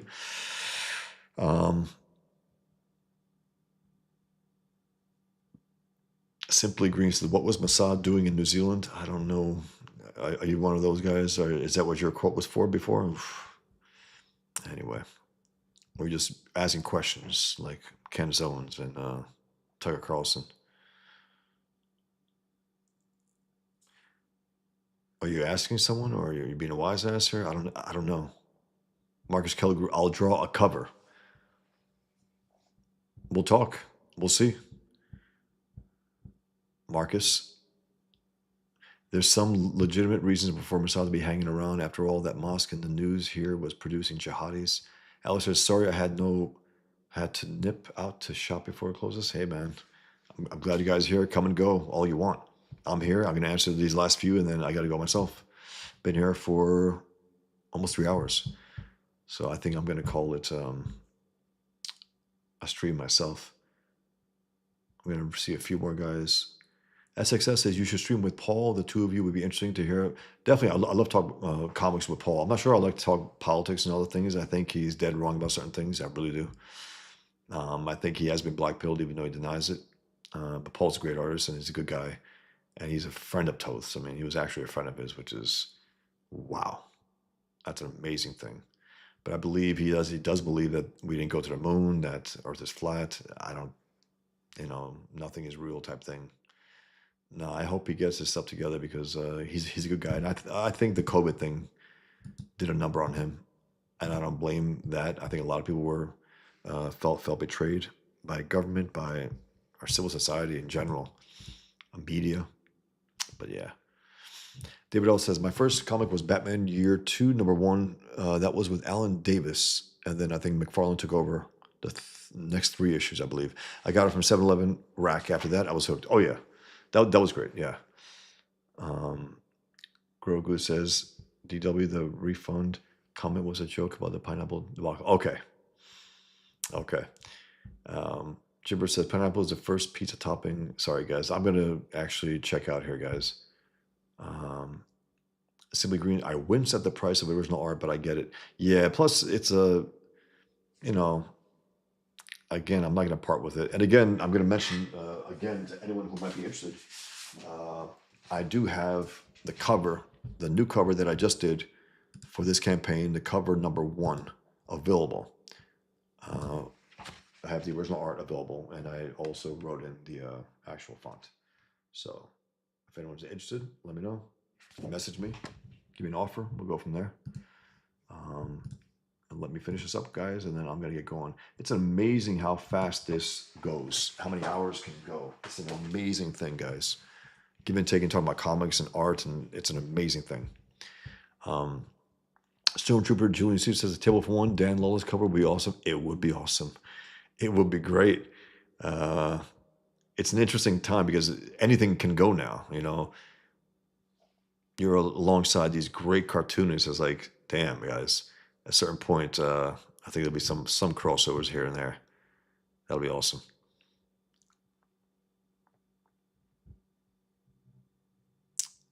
Got to read a few more, guys, and I'm skipping some. Sorry, guys. I do got to get going. I have to get to something. Sean says, Bosch, do you think we are allowed to have this book in the UK? I mean, we are treated like kids over here. I'm sorry, man. And I will say this, though. Whatever you're going through, I know that the right has been bad. I know that. But the biggest problem is the left and Islam. It's a communist in there and Islam. You get that fucker out, you'll be in a better position. And I don't think they're going to try to get some kind of like that Boris piece of crap again either. Boris Johnson. I don't think they're going to. I think you got to get something strong, guys. You have to. And I think you are salvageable. You're not. It's not over.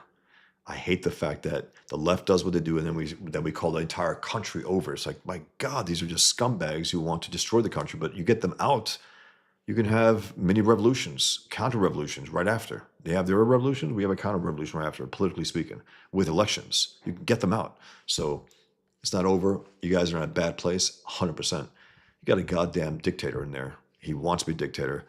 People being arrested for commentary. This is sick. Germany, they're laughing about it from 60 Minutes, asking these questions. He goes, oh, it is a crime. They don't know it's a crime. They don't know it's a crime to talk ill of others. That's a crime. In what country? Saudi, I guess the Saudi Arabia, Iran, and so on. Terrible. Power Master Jazz says, backing Pigman when I get paid. Definitely interested in Table for One as well. Thanks, Power Master Jazz. Appreciate it. I'm going to skip through a few guys, and then I got to get going.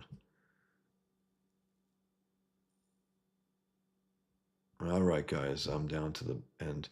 I appreciate your time, guys. David L., you have a great night as well. Cheers, Sean. Great stream because of you guys, back and forth. Always appreciate it. Alistair says, this is more of an English issue. A lot of that does not apply to Scotland. Yeah, that's right. That's the thing. It's like, you can't call it, it's like people were saying about America. I remember some Brits from the Lotus Eaters. America. It's like, you guys got some fucking problems there too. What are you talking about, America? You're trashing us in that way? You guys far worse than us. Don't give me that shit. You guys are doing it far worse than us, especially right now. Even when we weren't doing as bad, it's like you guys are a real mess because of the leftists in charge. So I resented that, I gotta say. Sean says, here's hoping for a better future. Salute to you, man. It will get better. You can get those fuckers out.